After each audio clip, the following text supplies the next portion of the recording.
যদি না বুঝো প্রশ্ন করো, আমি হয়তো একটু বেশি কথা বলতে পারবো না। হ্যাঁ, এই যে আমার ছবি দেখছো, হ্যাঁ, যে আচ্ছা পাঞ্জাবি আর ছবি মিলে গেছে, টুপিও মিলে গেছে, ওই একই পাঞ্জাবি একই ছবি, গরিব মানুষ। সো আজ প্রতিফলন কাকে বলে? প্রতিফলন কাকে বলে? প্রতিফলনের সংজ্ঞাটা একটু দেখে নি।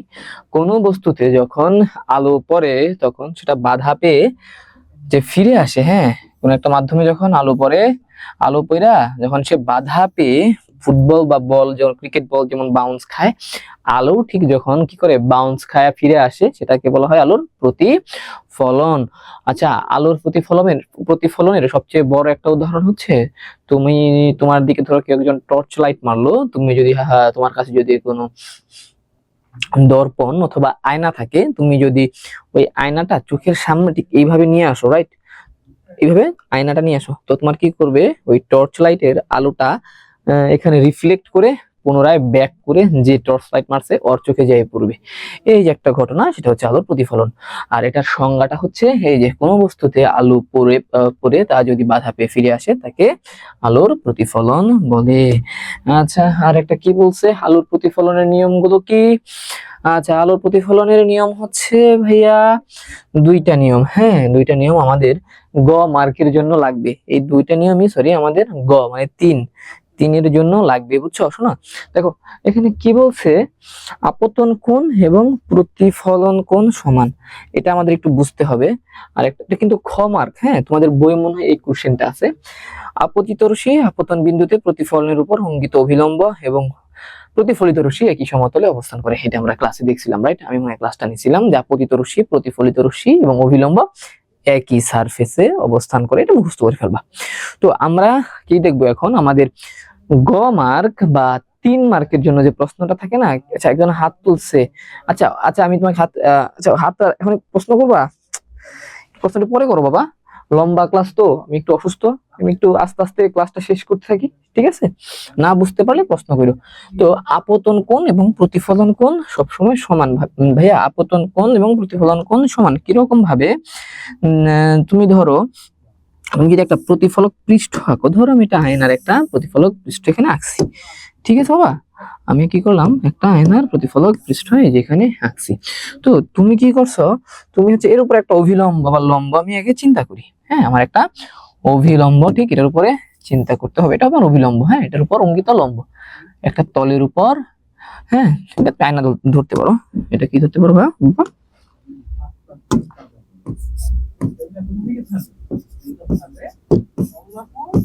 আয়না, হ্যাঁ, আয়না ধরতে পারো বা দর্পণ ধরতে পারো। তো এটা কি হচ্ছে তোমার, এটা হচ্ছে ওই তলটা রিফ্লেক্টেড, যেখানে তোমার কি হয়, আলোটা বাধা পেয়ে পুনরায় আগের মাধ্যমে ফিরে যায়, ঠিক আছে? সো এটাকে আমি কি ধরলাম, আয়না ধরলাম। আর এটা আমার কি ভাইয়া, এটা হচ্ছে আমার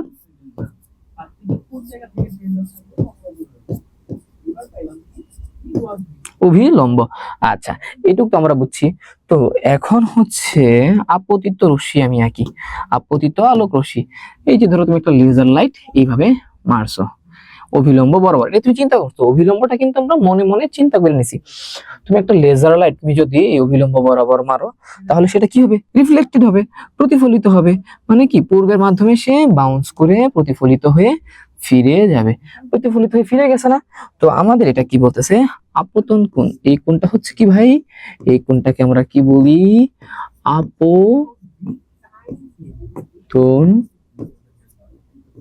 কোণ। আর এটা কি ভাই, প্রতিফলিত কোণ।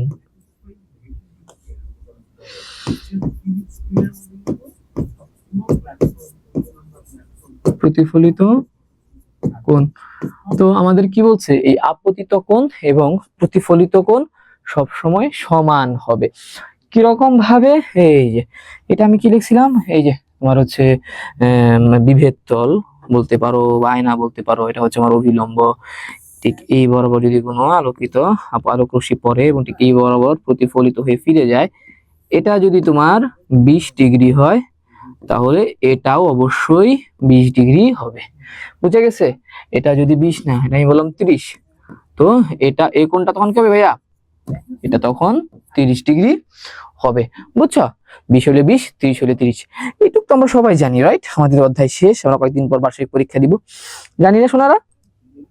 আদাব আনিন্দা। হ্যাঁ এই তো অসুস্থ রে, মাথা ব্যথা রে প্রচুর। নওরিন, হ্যাঁ এই তো, হ্যাঁ আছে আছে আছে, আলহামদুলিল্লাহ ভালো আছি। ফাতিহা নূর, প্রিন্স স্যার আসবে, প্রিন্স স্যার আসবে আজকে না, কালকে মেবি। হ্যাঁ তো আলহামদুলিল্লাহ। আব্দুল্লাহ, আহ, আহ, আহ, বিজ্ঞান ক্লাস। আরিশা অনেকদিন পর ক্লাস নিচ্ছে স্যার, হ্যাঁ অনেকদিন পর। আচ্ছা আমাদের ওই ও হচ্ছে কথা বলে, কে জানি না, আমার নামি কাজে মিনাতো। আচ্ছা আনমিউট করে দিলাম, কি বলবি বল। আর কেউ আছিস? আল্লাহ, ফাতিহা রাইহান, আসসালামু আলাইকুম। আসসালাম। তো আচ্ছা আমি এতটুকু যা বুঝাইছি যে আমার আপতন কোণ আর প্রতিফলন কোণ সমান। হ্যাঁ ভাইয়া বলো। আমাকে একটু আপতন কোণ এগুলো একটু বোঝাবেন। আমি তো ক্লাসে ছিলাম না যে। আচ্ছা আচ্ছা আচ্ছা আচ্ছা আচ্ছা আচ্ছা, হ্যাঁ হ্যাঁ তুমি আনমিউট অবস্থায় থাকো, তুমি আনমিউট করা অবস্থাতেই থাকো। আমি যেটা বলতেছি সেটা একটু শোনো, ঠিক আছে? আমি যখন বলবো তুমি বুঝছো কিনা তুমি আমাকে ভয়েসেই বলবা যে স্যার বুঝছি কি বুঝিনি, ঠিক আছে? তুমি আনমিউট করা অবস্থাতেই থাকো, বুঝছো? Okay sir. হ্যাঁ আচ্ছা, আমি যেটা বলবো তুমি না বুঝো বলবা স্যার বুঝি নাই, ঠিক আছে? তুমি বুঝলে সবাই বুঝবে। এটা ধরো একটা হচ্ছে প্রতিফলক পৃষ্ঠ। ভাই প্রতিফলক পৃষ্ঠ কি? একটা ধরতে পারো একটা আয়না। এটা কি একটা আয়না? এটাকে আমি একটা আয়না হিসেবে চিন্তা করতেছি, ঠিক আছে? মনে মনে আমি এই আয়নার উপর একটা লম্ব চিন্তা করলাম। লম্ব বলতে 90 ডিগ্রি কোণ তৈরি করছে, এরকম একটা রেখা আমি মনে মনে চিন্তা করছি, বুঝছো? আচ্ছা এখন আমি কি করলাম, একটা আলোক রশ্মি এটার উপর আপতিত করলাম, মানে এটার উপর ফেললাম আর কি, একটা আলোক রশ্মি। যেহেতু আলো এই জন্য এটাকে আমি ধরো এই যে অরেঞ্জ কালার দিই, এটা হচ্ছে আমার আলোক রশ্মি। এটার উপর তির্যক ভাবে এইভাবে পড়ছে, হ্যাঁ কোন একটা বিন্দুতে, আমার আয়নার উপর, আয়নার কোন একটা বিন্দুতে এভাবে পড়ছে। পড়ার পর এটা কি করছে জানো? এটা হচ্ছে ঠিক এইখান থেকে ওই যে বল যেমন বাউন্স খায়, ঠিক এরকম বাউন্স খায়া সে হচ্ছে পুনরায় আবার উল্টা দিকে রিটার্ন করছে, রিফ্লেক্ট হয়ে চলে গেছে। এইভাবেই যাবে। হ্যাঁ কেন যায় ভাবা, এটা হচ্ছে আলোর ধর্ম। আলো কি করে, আয়নার মধ্যে আলো পড়লে, দর্পণের মধ্যে আলো পড়লে আলো কি করে, সে ঠিক যেভাবে পড়ছে ঠিক ওই কোণেই সে কি করে, রিফ্লেক্টেড হয়ে বের হয়ে যায়, বুঝছো? আয়নায় যদি আপনাকে দেখা যায় তাহলে কি আপনি ওই পাশে? হ্যাঁ হ্যাঁ হ্যাঁ হ্যাঁ হ্যাঁ ওইটা, এটাই আয়নাকে, আমাকে যে বিম্বর দেখা যাচ্ছে না, ওইটা ওই যে আলো বাউন্স খায় আবার উল্টা আমার দিকে আসতেছে বলেই তুমি আয়নার মধ্যে আমার ছবি দেখতে পাচ্ছ, বুঝছো? এবার ওই ঘটনা ঘটছে। হ্যাঁ তো এই যে আমি এখন যে মনে মনে একটা কি চিন্তা করছিলাম, একটা লম্ব চিন্তা করছিলাম না? হ্যাঁ অভিলম্ব। এই অভিলম্ব আর এই যে যে আলোক রশ্মিটা আমার আপতিত হয়েছে, এইটার যে কোণ, এই কোণকে বলা হয় আপতন কোণ। এটাকে কি বলে বাবা? আপতন কোণ, বুঝছো? আর যেটা ওই যে রিফ্লেক্ট হয়ে ফিরে গেছে, রিফ্লেক্ট হয়ে যেটা ফিরে গেছে সেটা হবে কি, প্রতিফলন কোণ, বুঝছো এবার? জি স্যার। হ্যাঁ বুঝছে, প্রতিফলন কোণ। আর সব সময় আপতন কোণ আর প্রতিফলন কোণ সমান থাকে। আপতন কোণ যদি হয় 20 ডিগ্রি, প্রতিফলন কোণ হবে 20 ডিগ্রি। আপতন কোণ যদি হয় 30 ডিগ্রি, প্রতিফলন কোণ হবে 30 ডিগ্রি। ক্লিয়ার? জি স্যার। আচ্ছা ঠিক আছে, বুঝছো? আচ্ছা ঠিক আছে, থ্যাংক ইউ। তাহলে আনমিউট করো, মিউট করে ফেলো, মিউট করে দিই। হ্যাঁ হ্যাঁ হ্যাঁ এত পোলাপান যদি মিউট করে আমি সে ক্লাস নিব কি? আচ্ছা ওর নাম কি? জুনায়েদ ইসলাম। মারে আবি সালাম, মার বেরে তোরা তাড়াতাড়ি ক্লাস শেষ করতে দে মারে। হ্যাঁ জুনায়েদ। Hello sir. হ্যাঁ কো, নোট করতে দেন। কি করবি? স্যার নোট করব। কর কর। আর আগে একটু। ও আগেরটা করবা? জি স্যার। আচ্ছা ওরে কই গেল রে, খারা। করতে দেন। ঠিক আছে জুনায়েদ, পাইছো? স্যার স্যার এটা না, ওই যে এটা আগে দিলেন। ও লেখা? জি স্যার। ও এটা তোমার পাঠাই দিব, তো লেকচার শিট করে পাঠাই দিব, তুমি হাতে পেয়ে যাবা। এটা লোড, এটা তুমি বুঝলে হবে। লেখা যেটা আছে না, এটা হচ্ছে তোমার কাছে পাঠাই দিব, ওই যে আমার ওয়েবসাইটে দিয়ে দিব লেকচার শিট করে, বুঝছো জুনায়েদ? আচ্ছা স্যার। হ্যাঁ তাহলে ঠিক আছে, খুশি? জি স্যার। আচ্ছা ঠিক আছে। ভালো করলে।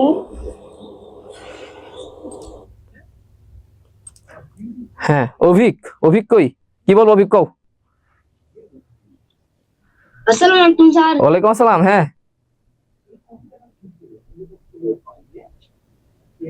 হ্যাঁ অভিক, স্যার একটু। হ্যাঁ কি? স্যার নোট করতে দেন। এটা তো তোদের কাছে পাঠাই দিব রে, এই লেখা যেটা আছে না, এটা তো পাঠাই দিব, লেকচার শিট কইরা পাঠাই দিব। এটা নোট করার দরকার নাই তো, তুমি তো হাতে কাছে পাবাই। স্যার এইগুলো না আপনি কোন এঁকেছেন? যেটা আমি আঁকছি। জি স্যার। তোমার দেশের বাড়ি কই? স্যার শাল্লা। শাল্লা? শাল্লা কোন জায়গা রে? সুনামগঞ্জ। আরে বাবা, সুনামগঞ্জে ক্লাস করো? এই নাও, এই যে দেখছো? জি স্যার। তাড়াতাড়ি।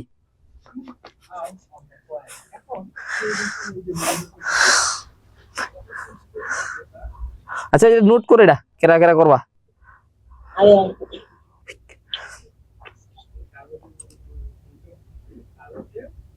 নামি কাজে মিনা, হ্যাঁ হ্যাঁ, নামি কাজে কই কি কইবা কও। আচ্ছা সমস্যা নেই মাস্টারফি, সমস্যা নেই। তুলছ এটা স্ক্রিন ইয়ে কই, ওর নাম কি? অভিক। অভিক, তুমি এটা স্ক্রিনশট মেরে নাও। অভিক, অভিক, তুমি এটাকে স্ক্রিনশট মেরে নাও, স্ক্রিনশট মেরে নাও। তাইলে কি করি, আমি ক্লাস সামনে আগাই, তারপর তুমি স্ক্রিনশট দেখে দেখে পরে তুলে নিও। হ্যাঁ সবাই ঠিক আছে? এটা স্ক্রিনশট মারো, স্ক্রিনশট মারো। এমনি ক্লাস করতে গেলে দেরি হয়ে যাবে। স্ক্রিনশট মেরে রেখা দাও, ক্লাস শেষ হলে তুমি আরাম করে এটা কি করবা, খাতায় লিখে ফেলবা। ঠিক আছে? আচ্ছা তাহলে আমি ক্লাস আগাই। হ্যাঁ দেরি হয়ে যাবে, ক্লাস অনেক সময় যাবে, অনেক বড় তো, 2টা অধ্যায়, বুঝো না? হ্যাঁ মিউট করো। আচ্ছা, তো তোমরা যারা নোট করবা তারা একটু স্ক্রিনশট মেরে নাও, স্ক্রিনশট মেরে তারপর হচ্ছে সলভ করো। আচ্ছা দেখো, এখন আমরা কি করব, এই যে একটা কঠিন একটা প্রশ্ন। হ্যাঁ এটা একটু বোঝো, নোট করার চাইতে এটা একটু বোঝো, নোট পরে করে নিও। এটা বুঝলে নোট এমনি করতে পারবা। এখানে কি হয়েছে দেখো, এই ছবিটা হচ্ছে, এটা হচ্ছে আমার সলিউশন। হ্যাঁ এটা হচ্ছে আমার অ্যানসারটা। প্রশ্নে আমার এই যেটা দেয়া আছে, প্রশ্নে কোনটা দেয়া আছে বাবা, একটু সুন্দর, সবাই মনোযোগ মনোযোগ দাও। নোট করা দরকার নাই, এটা বুঝলে নোট নিজে নিজে করতে পারবা। ঠিক আছে? এটা হচ্ছে, এটা এই দেখো, এটা একটু প্রশ্নটা বুঝো, প্রশ্ন একটু বুঝো। এটা হচ্ছে আমার দর্পণ বা আয়না। ঠিক আছে? নিচেরটা হচ্ছে একটা দর্পণ বা আয়না। আর এই যে আমার প্রশ্নে কি বলা আছে, ঠিক এই তির্যক ভাবে একটা আলোক রশ্মি প্রথম দর্পণের সাথে 20 ডিগ্রি কোণ করে আপতিত হয়েছে। সবার মনোযোগ ভাইয়ের দিকে, ভাইয়ের ক্লাস নিতে অনেক কষ্ট হচ্ছে। হ্যাঁ এখন আর কেউ কোনো কমেন্ট করো না। সো এখন একটু সবাই মনোযোগ সহকারে দেখো ভাইয়া কি বলে, বুঝছো? এই দেখো, আমি আবার একটু আঁকি। এই যে আমার 20 ডিগ্রি কোণ করে কি করতেছে ভাইয়া, 20 ডিগ্রি কোণ করে এই যে আমার একটা রশ্মি আপতিত হচ্ছে। এখন আমার কি বলছে জানো, এটা হচ্ছে আমার প্রথম দর্পণ। এটা হচ্ছে কি,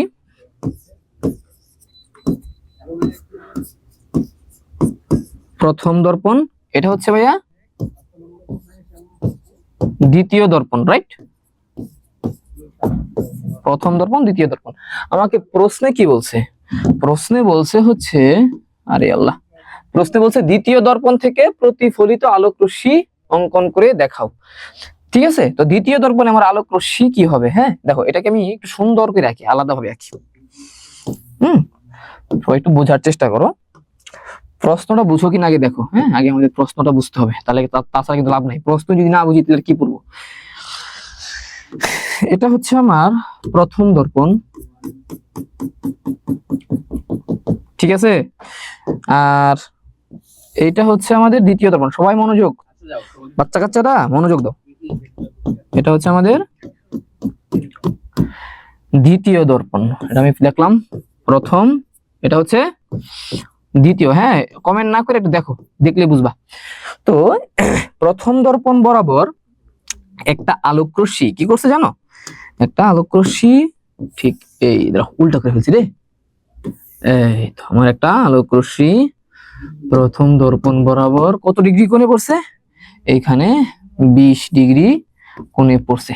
আচ্ছা একটু উপরে রাখতে হবে রে, তাছাড়া ছবি সুন্দর হবে না। ধরো একটু উপরে আঁকি, এইখানে দিই, এইভাবে দিই। আরে আল্লাহ, এই তো এই তোমার একটা আলোক রশ্মি, এটা রেখে দিলাম। এই আমার আলোক রশ্মি কত ডিগ্রিতে পড়ছে, 20 ডিগ্রি কোণ করে প্রথম দর্পণে আপতিত করা আছে। এখন আমাকে কি বের করতে হবে জানো, দ্বিতীয় দর্পণের প্রতিফলিত আলোক রশ্মি। ভাইয়া দ্বিতীয় দর্পণের প্রতিফলিত আলোক রশ্মি ভাই কিভাবে হয় বুঝি নাই, বুঝবা না জানি, কিন্তু ভাইয়া যা যা আঁকে তা যদি পারো সাথে সাথে আঁকা ফেলো এখনই। হ্যাঁ এটা তোমাদের প্রশ্নে দেয়াই আছে। এখন আমি কি করব, মনে মনে একটা অভিলম্ব চিন্তা করব। কি আঁকবো ভাই, মনে মনে একটা, আমি একটা কি করলাম, মনে মনে একটা অভিলম্ব এখানে আঁকে ফেলি, রাইট? মনে মনে একটা অভিলম্ব, এই যে একটা মনে মনে আমি একটা ঠিক আছে, 20 ডিগ্রি কোণে সে হচ্ছে আপতিত হয়েছে। আচ্ছা, এখন আমি কি করব, মনে মনে ওই যে একটা অভিলম্ব চিন্তা করছিলাম না, তো আমার এই দর্পণের উপরে একটা মনে মনে একটা অভিলম্ব চিন্তা করব। হ্যাঁ, আকাশে কালার দিলাম, একটা অভিলম্ব চিন্তা করতেছি, মনে মনে চিন্তা করছি একটা, ভাইরে কি অভিলম্ব, এটা মনে মনে চিন্তা করবা, চিন্তা করছি। আচ্ছা, দেখো তো বাবা, এটা যদি তোমার 20 ডিগ্রি হয়, আর অভিলম্ব মানে কি, আমার এই দর্পণের উপর লম্ব, দর্পণের উপর একটা লম্ব আঁকছি। হ্যাঁ, আমার কথা হচ্ছে তোমার এটা কত ডিগ্রি তাহলে, 90 ডিগ্রি না, এটা 90, এটাও কত 90 ডিগ্রি, 90 ডিগ্রি, লম্ব মানে কি 90 ডিগ্রি না, সবাই জানি ম্যাথ থেকে জানি। সো আমার পুরোটা হচ্ছে কত 90, এটা যদি তোমার কত হয় 20 ডিগ্রি হয়, তাহলে তোমার অবশিষ্ট এই কোণটুকু, এই কোণটা কি হবে, অবশিষ্ট কোণটুকু, বুঝছো? তোমার আমার দেখো, একটু বলি, দেখো বুঝো কিনা। হ্যাঁ, আমার এই কোণের সাথে এই রেখা আর এই রেখা, দুইটা রেখার মধ্যবর্তী কোণ যদি 20 ডিগ্রি হয়, তাহলে পুরাটা কত 90, তাহলে আমার এইটুক কত হবে বলো, পুরাটা যদি 90 ডিগ্রি হয়, অবশিষ্টটুকু তো আমার এই যে আমি অরেঞ্জ কালার দিছি, অরেঞ্জ কালার কতটুকু হবে, এটুক কি হবে, এটুক হবে হচ্ছে 90 - 20 মানে 70 ডিগ্রি। এটা কত হবে 70 ডিগ্রি। অর্থাৎ আমার এই যে দর্পণের সাথে আপতিত রশ্মি যদি 20 ডিগ্রি কোণ করে, তাহলে আমার আপতিত রশ্মি এবং অভিলম্বের মধ্যবর্তী কোণ একদম সোজা, সেটা কত, সেটা হচ্ছে ভাইয়া 70 ডিগ্রি। ঠিক আছে, এটা তোমরা বুঝছি, এটা 20, এটা 70, 70 আর 20 90, আর অভিলম্ব হচ্ছে আমার দর্পণের উপর লম্ব মানে 90 ডিগ্রি। ঠিক আছে না, তো 70 20 90 এটাই হয়েছে আর কি, এটাই বুঝাইছে। তো আমার আপতিত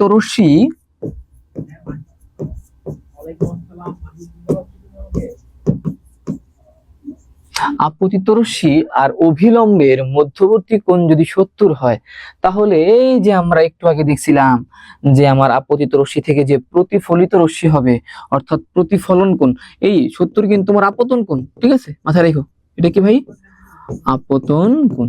আমার আপতন কোণ এখানে 70 ডিগ্রি, তাহলে আমার প্রতিফলন কোণ কিন্তু 70 ডিগ্রি হবে। ভাইয়া প্রতিফলন কোণ কি হবে, এই যে আমি জাস্ট এই দিক থেকে একটা রিফ্লেক্টেড লাইট দিয়ে দিব। ঠিক আছে, রিফ্লেক্টেড লাইট দিয়ে দিলাম, এটাই হচ্ছে আমার, এটা যে হিসাব করে করতে হবে তা না। হ্যাঁ, তুমি এটা নিজের মনের মতো করে করতে পারো, জাস্ট চোখের আন্দাজে ঠিক হইলেই হয়েছে, আর কিচ্ছু না। ঠিক আছে বাবা,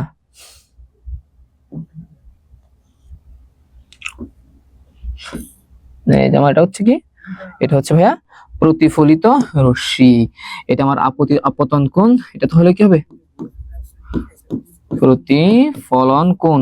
আর আমরা কি জানি, আপতন কোণ আর প্রতিফলন কোণ সব সময় সমান হয়, তাহলে আমার প্রতিফলন কোণ কি হবে, এটা আমার কি হয় প্রতিফলন কোণ। হ্যাঁ,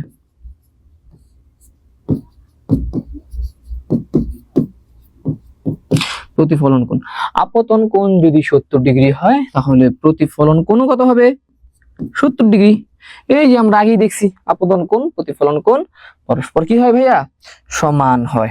আচ্ছা, তো এই যে আমার প্রতিফলন কোণ যদি 70 ডিগ্রি হয়, তাহলে এই যে আমার এই রশ্মি আর এই রশ্মি এটা কিন্তু লম্ব। হ্যাঁ, দেখো তো, এই যে আমি দাগাচ্ছি যে তোমার কি বলে এটাকে, প্রথম দর্পণ, যেটা প্রথম দর্পণ ছিল না, এটা আমার প্রথম দর্পণ, আর আমার অভিলম্বের মধ্যবর্তী কোণ তোমরা সবাই জানি কত ভাইয়া 90 ডিগ্রি।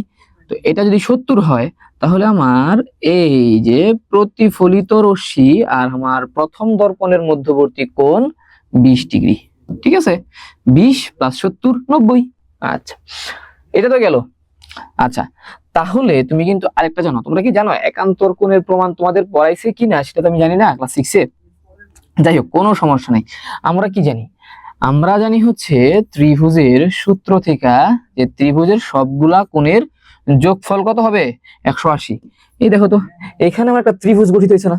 হ্যাঁ, আমি যদি আইকে দেখাই, হ্যাঁ এখানে একটা দেখো, ছবিটা কি দেখাই, এই দেখো এইখানে আমার 20 ডিগ্রি তো লিখলাম, এটা আমার 20 ডিগ্রি হইলো, এইখানে একটা ত্রিভুজ গঠিত হয়েছে, এই যে নীল কালি দেখাইতেছি, এখানে একটা ত্রিভুজ গঠিত হয়েছে, এই যে ত্রিভুজটা, ঠিক আছে।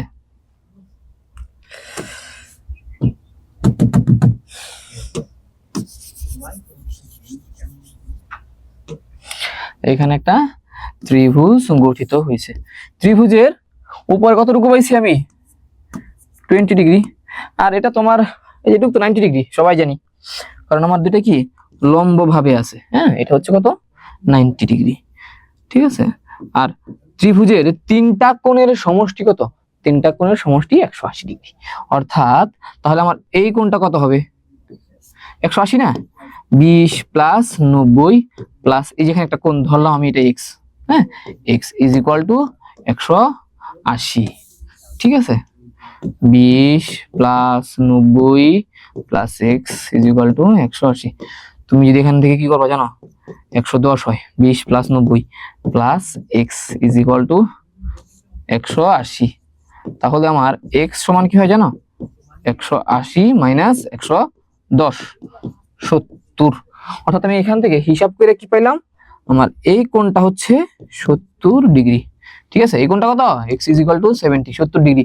এইভাবেও করতে পারো, অথবা তুমি কিন্তু এই যে আমার অভিলম্ব আর হচ্ছে তোমার এই যে দ্বিতীয় যে দর্পণটা আছে, এরা কিন্তু পরস্পর সমান্তরাল, অভিলম্ব এবং দ্বিতীয় দর্পণ পরস্পর সমান্তরাল, পরস্পর যেহেতু সমান্তরাল তো কি হয় জানো, পরস্পর সমান্তরাল হইলে এই যে আমার এই কোণ আর এই কোণ হয় একান্তর কোণ, সবসময় এই কোণটা যদি 70 হয় মাথায় রাখতে হবে আমার এই কোণ অবশ্যই 70 ডিগ্রি হবে, বুঝছো, এই কোণ অবশ্যই আমার 70 ডিগ্রি হবে। আর দ্বিতীয় দর্পণের উপর আমি যে রশ্মিটা আঁকলাম এটা কিন্তু আমার দ্বিতীয় দর্পণের উপর আপতিত হচ্ছে না, দ্বিতীয় দর্পণের উপর আমার ঠিক এই যে এই রশ্মিটা আপতিত হচ্ছে। ধরো আমি এটাকে ও দিচ্ছি, এটাকে আমি দিলাম এ ই, ও ই রশ্মিটা কিন্তু দ্বিতীয় দর্পণের উপর কি ভাইয়া আপতিত রশ্মি। তো এই আপতিত রশ্মি কি হবে, আবার প্রতিফলিত হবে। তো প্রতিফলিত কিভাবে হবে সেটা বোঝার জন্য আমরা কি করব, সেটা বোঝার জন্য আমরা দ্বিতীয় দর্পণের উপর মাস্ট বি একটা মনে মনে একটা অভিলম্ব চিন্তা করে নিব, মনে মনে একটা অভিলম্ব চিন্তা কইরা নিব। এই যে একটা অভিলম্ব চিন্তা করলাম, এবং আমি এইখান থেকে কি করব, আরেকটা এই যে একটা প্রতিফলিত রশ্মি, যেটা আমার কি চাইছে প্রশ্নে চাইছে না, এই যে ই এফ দাও, এখানে যে ই লিখছি এখানে আমার এফ, এটা হচ্ছে আমার দ্বিতীয় দর্পণের প্রতিফলিত রশ্মি, বুঝছো, এটা হচ্ছে আমার দ্বিতীয় দর্পণের প্রতিফলিত রশ্মি। আর এই যেটা কি দিছি এটা হচ্ছে দ্বিতীয় দর্পণের উপর অভিলম্ব, ঠিক আছে। তো এটা যদি আমার কত হয় 70 হয়, পুরোটা 90 না, তাহলে এটা হবে আমার 20, এটা অবশ্যই কি হবে 20 ডিগ্রি, ঠিক আছে না। কারণ এই দেখো আমার অভিলম্বের দুই পাশের কোণ সবসময় সমান, এটা যদি 20 হয় মাস্ট বি আমার এই কোণটাও কি হবে 20 হইতে হবে। এই যে আমার এটাও যদি আমার অভিলম্বের এই পাশে কত হয়েছে 20 হয়েছে, তাহলে এটার অপর পাশের কোণটাও কত হবে ভাইয়া 20 ডিগ্রি হবে। এই তো সিম্পল, বুঝছো এবার। আউসাফ, সামিয়া, সাদিয়া, ফাতিমা, নাউরিন, আওয়ারা, আওয়া ও বাবা, আমার নাম আব্দুল্লাহ মুতাকাব্বির, হ্যাঁ প্রেজেন্ট, নূর, ফাতিমা, হাই শুরু থেকে আবার বোঝাবো, ইয়েস, আনমিউট প্লিজ, হ্যাঁ আনমিউট করলাম। স্যার বলতেছি আমি তো কিছুই বুঝলাম না। কিছুই বুঝো নাই? না স্যার। এই তুমি তো, আচ্ছা তোমরা কি একান্তর কোণ বুঝছো, একান্তর কোণ? জি স্যার। হ্যাঁ একান্তর, স্যার আপনি যে এইভাবে মনে করেন আচ্ছা আবার কিভাবে লিখবো? আচ্ছা ঠিক আছে খাতার মধ্যে কেমন লিখবো ওটা আমি দিচ্ছি। তো একান্তর কোণ যে পরস্পর সমান হয় এটা কি তোমরা জানো? জি স্যার। আচ্ছা তাহলে দাঁড়াও আবার একটু দেখাই, হ্যাঁ পুরোটা দেখাবো, টেনশন করো না, হ্যাঁ যে পর্যন্ত না বুঝবা ক্লাস তো চলবেই। আচ্ছা একান্তর কোণ, আচ্ছা তোদের আমি একটু দেখাই, আমাকে একটু বলো একান্তর কোণ বুঝো কিনা সেটাকে আমাকে বুঝতে হবে। এই দুইটা রশ্মি হচ্ছে, দুইটা রেখা হচ্ছে পরস্পর সমান্তরাল, ঠিক আছে। তো তুমি আমাকে বলবো এটা যদি 70 ডিগ্রি হয় তাহলে এই কোণটা কত বলো তো? 70. 70 ডিগ্রি। ঠিক আছে, এটা তো বুঝছো নাকি? জি স্যার। আচ্ছা, এটা যদি 70 হয় তাহলে এইটা কত? ওইটা 20. এটা হচ্ছে 20। ক্লিয়ার? না, এটা কারণ এটা হচ্ছে আমার কি, আমি কি চিন্তা করছি, এটা হচ্ছে আমার লম্ব বরাবর, এটা হচ্ছে 20 ডিগ্রি। এটা তো ক্লিয়ার নাকি? আচ্ছা আচ্ছা, আমাদের সাথে যে কথা, আমাদের সাথে তোমাদের প্রতিনিধি হিসেবে আমাদের সাথে, আমার সাথে কথা বলতে হচ্ছে, তোমার নামটা কি শোনা, পুরোটা বলো তো একটু। স্যার আয়ান। আয়ান, আমার তোমাদের স্টুডেন্ট প্রতিনিধি হিসেবে আয়ান আমাদের সাথে কথা বলতেছে। আয়ান যদি বুঝে তাহলে আমি বুঝবো, সবাই বুঝছো। সো ঠিক আছে আয়ান, তুই, আমি এখন নতুন করে প্রবলেমটা করব, তুমি আমাকে বলবা তুমি বুঝছো কি বুঝো নাই। ঠিক আছে আয়ান? Okay sir. আচ্ছা, আয়ান বুঝলে, আমি কিছু জানি না বাবা, তোমরা আয়ানকে ধরবা, আয়ান কেন বুঝছে, আয়ান বুঝা মানে সবাই বুঝছে। ঠিক আছে আয়ান? তাহলে ফাঁসাই দিলেন। হ্যাঁ, তোমার ভাষায় দিলাম। তুমি কেন আনমিউট করছো না? তুমি আনমিউট করছো। আচ্ছা, যাই হোক, তুমি তুমি নিজে বুঝলেই তো হইছে, ওরা বুঝুক না বুঝুক, এটা তোমার, তুমি তো তোমার ফায়দা তো মিললে হইলো নাকি? দেখো, এটাকে বুঝো। হ্যাঁ, তুমি হচ্ছে আমার সাথে কমিউনিকেট করবা। এটা হচ্ছে আমার প্রথম দর্পণ। হ্যাঁ, প্রথম দর্পণের সাথে সমান্তরালে আরেকটা দর্পণ আছে। সমান্তরাল না, মানে হচ্ছে 90 ডিগ্রি করে, ঠিক আছে, লম্ব হিসেবে। দ্বিতীয় দর্পণ। প্রথম দর্পণ হিসাবে আমি কি করলাম, এই যে এখানে হচ্ছে তোমার এই পেছনে মনে করো কিছু লাগাই দিলাম। হ্যাঁ, প্রথম দর্পণ বোঝানোর জন্য দাগ দিয়ে দিলাম।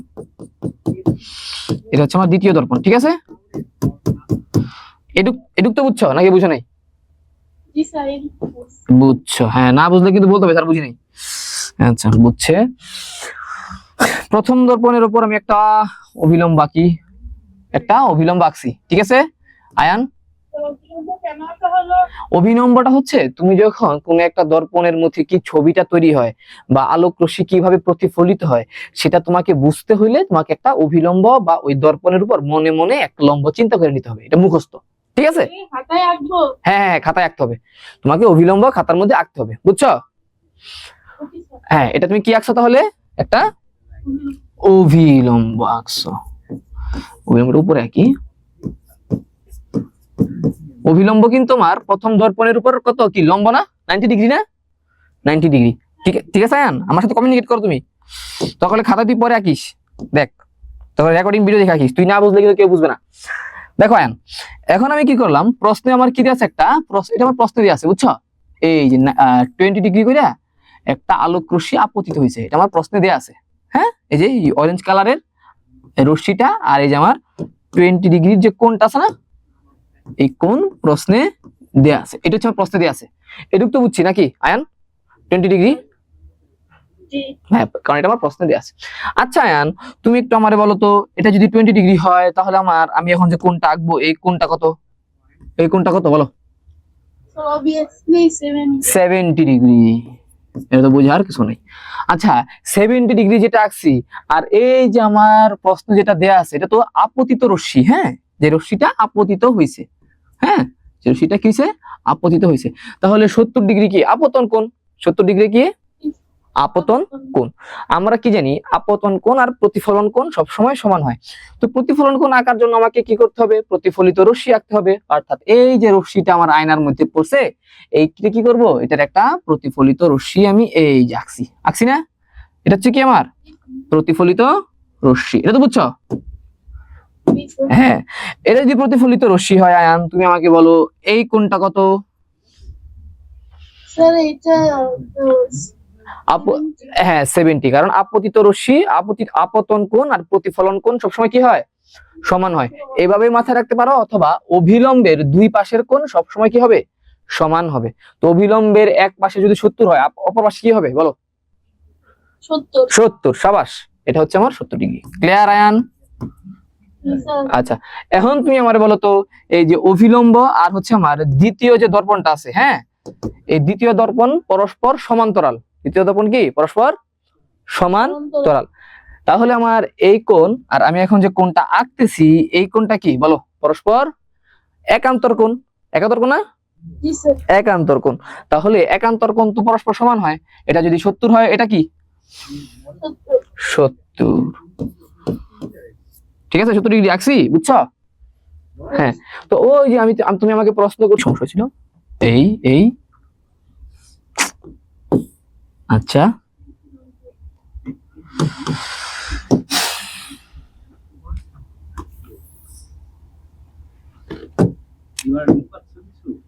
এটা হচ্ছে আমাদের প্রথম দর্পণ।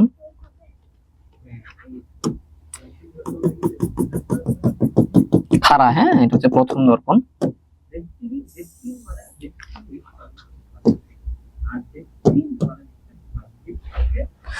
এটা হচ্ছে আমার দ্বিতীয় দর্পণ।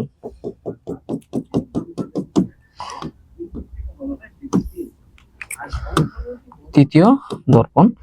প্রথম দর্পণে আলোক রশ্মি ঠিক 20 ডিগ্রি কোণ করে আপতিত হয়েছে, হ্যাঁ।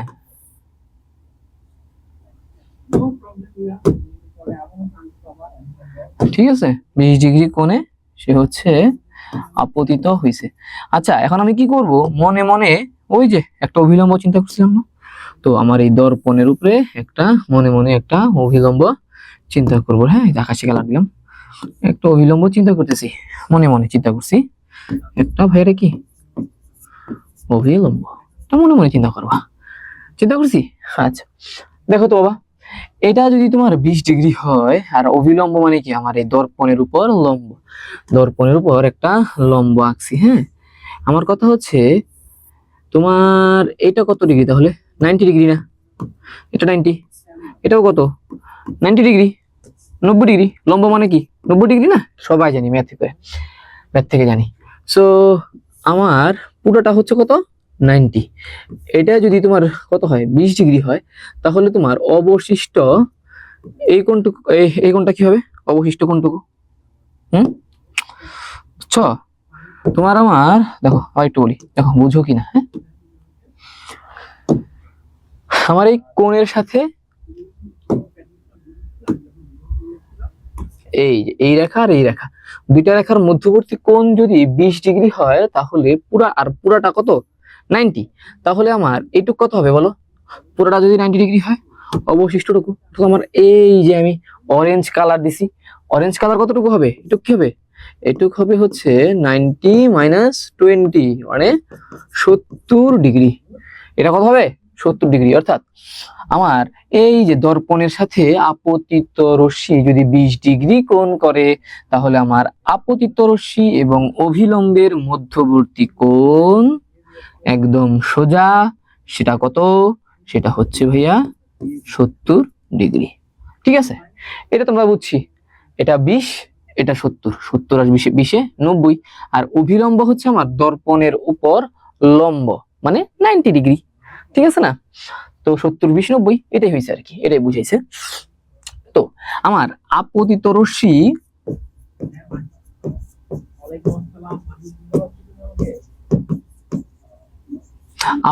রশ্মি আর অভিলম্বের মধ্যবর্তী কোণ যদি 70 হয়, তাহলে এই যে আমরা একটু আগে দেখছিলাম যে আমার আপতিত রশ্মি থেকে যে প্রতিফলিত রশ্মি হবে, অর্থাৎ প্রতিফলন কোণ, এই 70 কিন্তু তোমার আপতন কোণ। ঠিক আছে, মাথায় রেখো, এটা কি ভাই আপতন কোণ। আমার আপতন কোণ এখানে 70 ডিগ্রি, তাহলে আমার প্রতিফলন কোণ কিন্তু 70 ডিগ্রি হবে। ভাইয়া প্রতিফলন কোণ কিভাবে হবে, এই যে আমি জাস্ট এই দিক থেকে একটা রিফ্লেক্টেড লাইট দিয়ে দিব। ঠিক আছে, রিফ্লেক্টেড লাইট দিয়ে দিলাম, এটাই হচ্ছে আমার। এটা যে হিসাব করে করতে হবে তা না, হ্যাঁ, তুমি এটা নিজের মনের মতো করে করতে পারো, জাস্ট চোখের আন্দাজে ঠিক হইলেই হয়েছে, আর কিচ্ছু না। ঠিক আছে বাবা,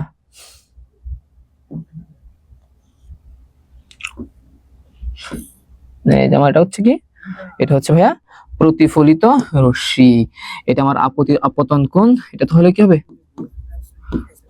প্রতিফলন কোণ। আর আমরা কি জানি, আপতন কোণ আর প্রতিফলন কোণ সব সময় সমান হয়, তাহলে আমার প্রতিফলন কোণ কি হবে, এটা আমার কি হয় প্রতিফলন কোণ। হ্যাঁ,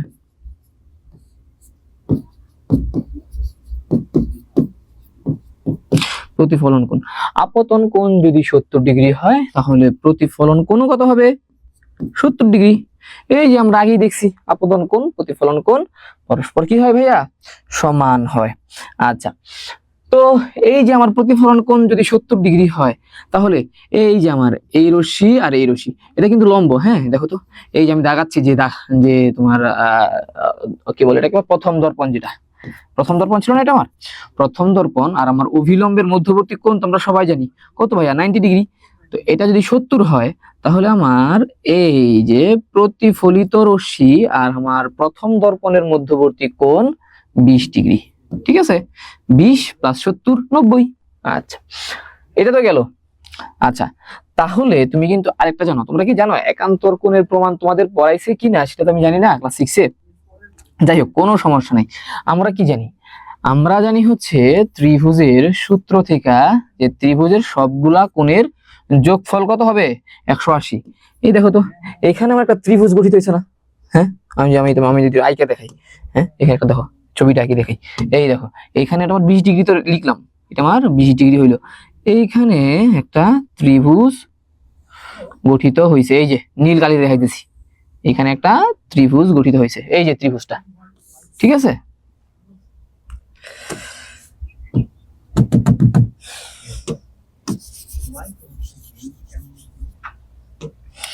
এখানে একটা ত্রিভুজ গঠিত হয়েছে।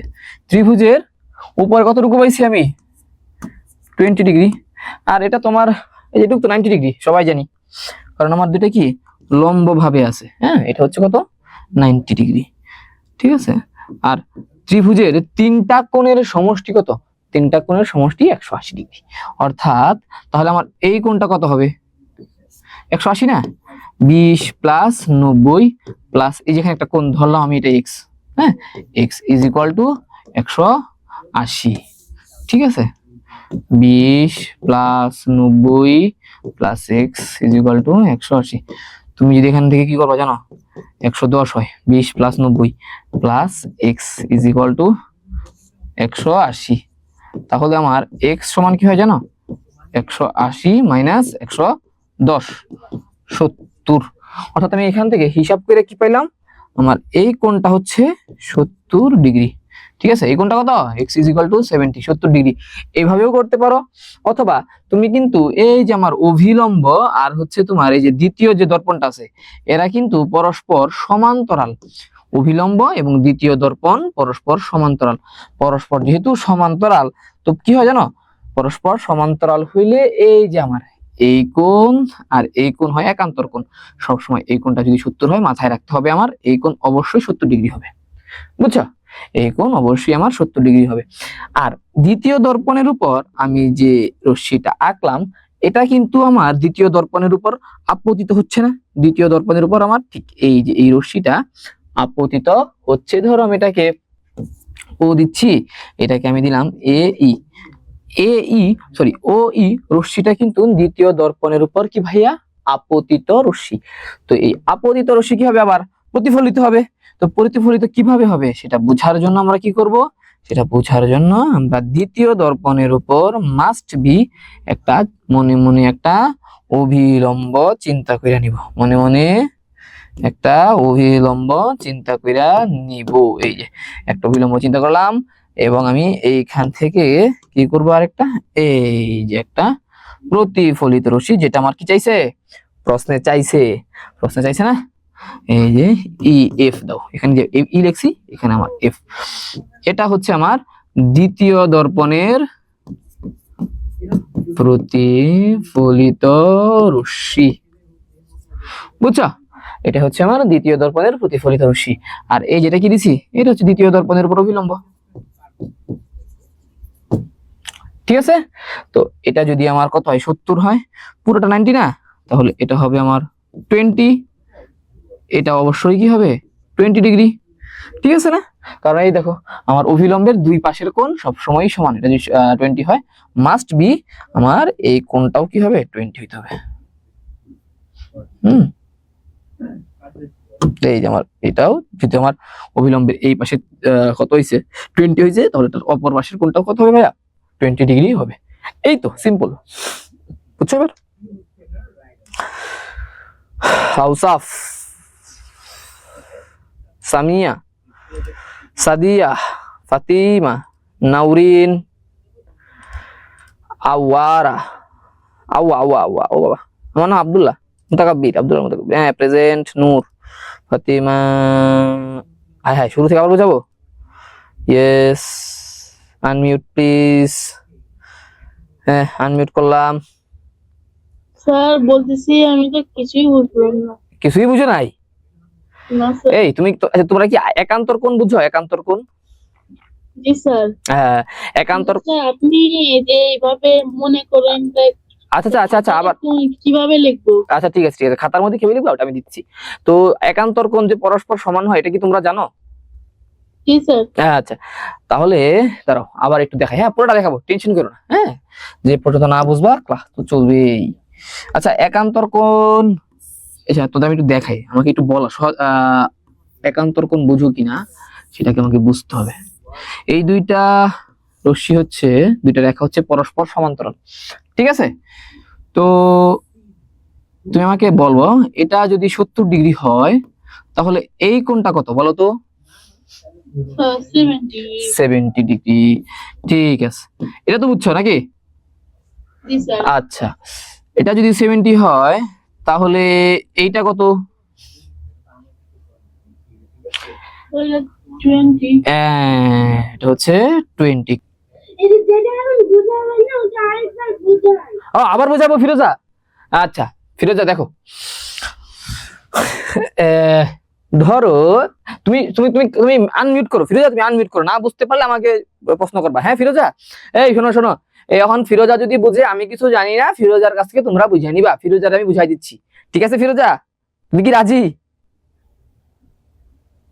ও ফিরোজা, ফিরোজা এই গেল কই, এমনি গেল কই? হ্যাঁ আরে মেয়ে, এই মেয়ে তুমি তুমি করছো কেন, আনমিউট করছো কেন, মিউট করছো কেন ফিরোজা? আরে দূর, এই মেয়ে চুপ লুকাইছে। আর কেউ আসো? আচ্ছা আর কেউ ফিরোজা আসো। তুমি তুমি তুমি আনমিউট করছো কেন? তুমি তুমি তুমি মিউট করো না, তুমি আনমিউট অবস্থায় থাকো। তুমি বুঝছো কিনা আমার বুঝতে হইব না, ঠিক আছে ফিরোজা? তুমি কিন্তু যাও না। হ্যাঁ আমি যখন বলবো বুঝছো কিনা তুমি বলবা যে স্যার বুঝছি অথবা বুঝি নাই, ঠিক আছে ফিরোজা? ঠিক আছে ঠিক আছে ফিরোজা। হ্যাঁ ফিরোজা দেখো, ফিরোজা তো দেশের বাড়ি কই ফিরোজা? ওরে খাইছে, নওগাঁর মানুষজন তো এত সাহসী হয় আমি জানি, তো ভীতু মেয়ে তুমি দেখতেছি এখন। দেখো ফিরোজা, এই যে একটা আমি দর্পণ আঁকছি, এটা কি আঁকছি বাবা? একটা দর্পণ, হ্যাঁ ফিরোজা? হ্যাঁ এটা হচ্ছে একটা দর্পণ। তো এই আমি দর্পণ এঁকে দিলাম, এই তো দর্পণ আমি আঁকছি, ধরো এটা দর্পণ, হ্যাঁ শোনা। তো ধরো এইখানে আমি একটা মোমবাতি নিছি, ঠিক আছে? এখানে একটা আমি কি আঁকছি বাবা? মোমবাতি। মোমবাতি আমি আঁকতে পারি না বুঝছো, আমার আমার হচ্ছে ড্রয়িং স্কিল অনেক বাজে। এটা হচ্ছে মোমবাতি, রাইট? তো ফিরোজা তুমি আমারে বলো, মোমবাতির ছবি কি আমার এই দর্পণে উঠবে কি উঠবে না? এটা এই দর্পণের মধ্যে কিন্তু আমরা একটা মোমবাতির প্রতিবিম্ব দেখতে পাবো কিনা? ইয়েস, এই তো দেখছো ফিরোজা সব পারে বাবা, ফিরোজা তো সব পারে। এই এখানে একটা প্রতিবিম্ব আমি দেখতে পেয়েছি, ঠিক আছে ফিরোজা? এই একটা প্রতিবিম্ব দেখলাম, এখানে একটা প্রতিবিম্ব দেখলাম, ঠিক আছে ফিরোজা?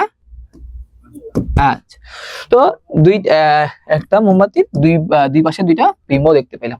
ফিরোজা এখন তুমি একটু দেখো, সবাই সবাই মনোযোগ মনোযোগ, এই যে আরে ভাই সবাই কি আমি আনমিউট করতে পারবো? এভাবে হাত তুলে বসে থাকলে আমার লাভ আছে? আমি কেমনে কই, একজন সাথে কথা বলতে হবে, ঠিক আছে? দেখো এখন কথা হচ্ছে এই যে ফিরোজা তুমি কিন্তু আনমিউট করো না, তুমি শোনো আমার কথা। তো ধরো এই যে আমার মোমবাতি থেকে একটা আলো এইভাবে আপতিত হইলো, ধরো হ্যাঁ প্রথম দর্পণে, এই দর্পণে আপতিত হয়েছে। আপতিত হয়ে কি হবে? প্রতিফলিত হবে না ফিরোজা? প্রতিফলিত হবে, যেভাবে আসছে ঠিক সেইভাবেই প্রতিফলিত হবে, ঠিক আছে? এই যে প্রতিফলিত হয়ে সে কি করলো, এই যে আমার এই দর্পণে চলে গেল, ঠিক আছে?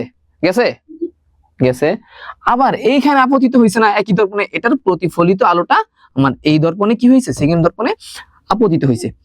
এইখান থেকে আবার কি হবে, সে আবার কি করবে, আপতিত দর্পণকে প্রতিফলিত করবে না, আবার এইভাবে প্রতিফলিত করবে। আবার এটা কি করবে, এটার দিকে হচ্ছে কি করবে, আবার মানে পাঠাই দিবে, মানে কি এইভাবে আমার চলতেই থাকবে বুঝছো? একটার আপতিত আর একটার প্রতিফলিত, একটার আপতিত আর একটার প্রতিফলিত, অসংখ্যবার শুধু আপতন প্রতিফলন হইতেই থাকবে, যার ফলে এই যে আমার মোমবাতির ছবি বুঝছো, আর একটা না, দেখবা কি হবে জানো, এই মোমবাতির ছবি, অসংখ্য মোমবাতির ছবি আমার এই দর্পণেও তৈরি হবে, এই দর্পণেও তৈরি হবে বুঝছো?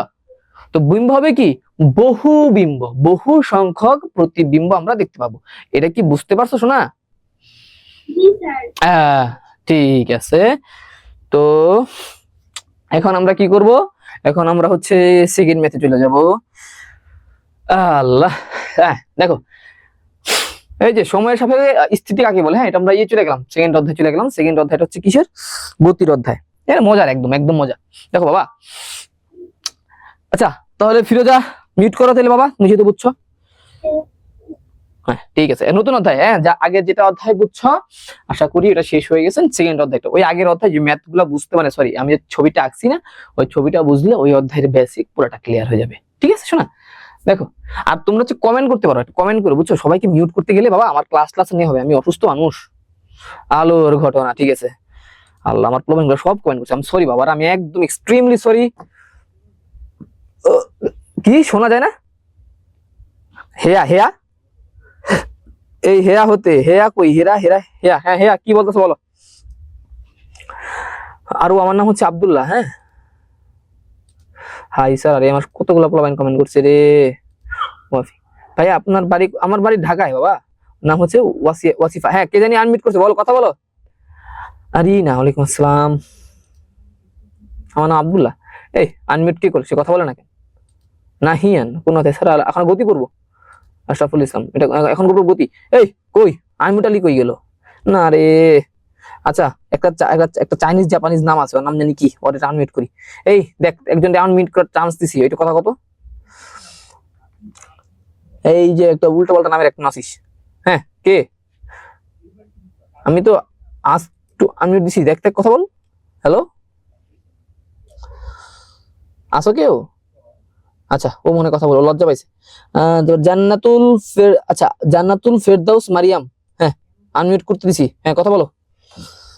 কই আরো কেউ? কই কই? হ্যাঁ আয়ান, আয়ান পরে কথা বলো তোমার সাথে, হ্যাঁ আরেকজনের সাথে বলি। হ্যাঁ কই কই? আসসালামু আলাইকুম স্যার। হ্যাঁ তোমার নাম কি? জান্নাতুল ফেরদৌস মারিয়াম। বাপরে বাপ, জান্নাতুল ফেরদাউস মারিয়াম, অনেক সুন্দর নাম তো। তোমার দেশের বাড়ি কই? ঢাকা। এই ঢাকা? ঢাকা কোন জায়গায়? ঢাকা হচ্ছে এয়ারপোর্টে একটু ভিতরে। এয়ারপোর্ট একটু ভেতরে? বাহ সুন্দর তো, তুমি অনেক সুন্দর করে গুছিয়ে কথা বলো মারিয়াম। আচ্ছা ঠিক আছে মারিয়াম, বলো কি বলবা।